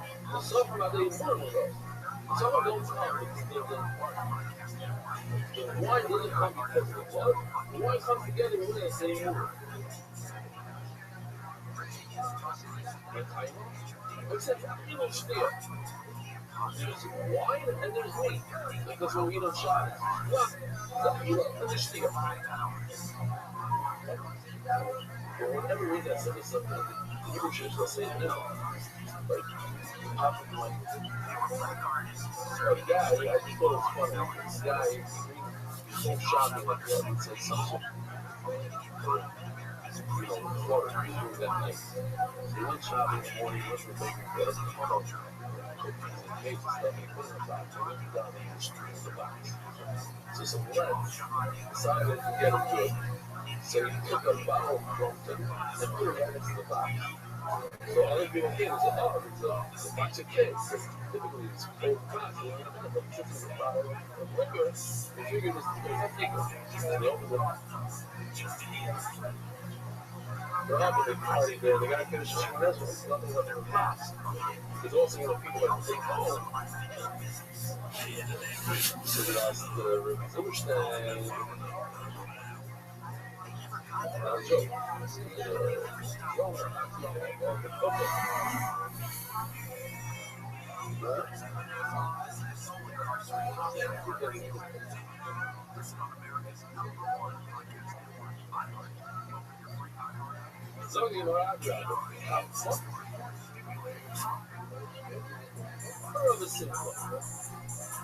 Simple meaning the wine is the end of the you get Seattle and you have this simcha that you got a kapara.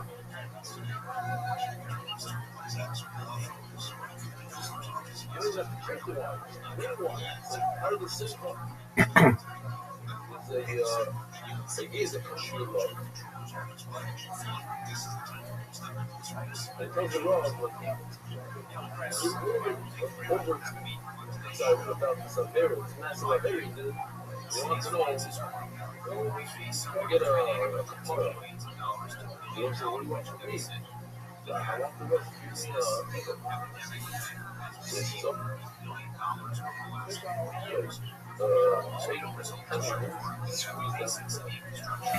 to drink the juice in one cup without any sugar, without any water.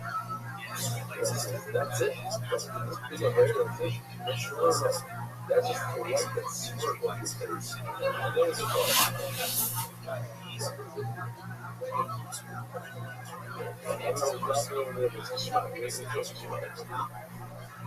Hello, the point of the email, the reason why the money gets sold is because you don't play. There's something about it, you know, the suffering are separate.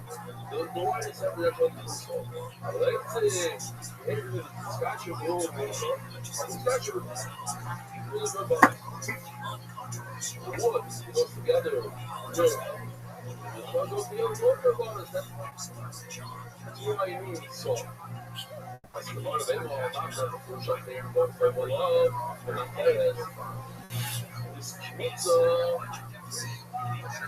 Comes together with wood, and it also is a matter. So basically, there's two things going on. Maybe you need two things. Maybe it's not enough that you just maybe you need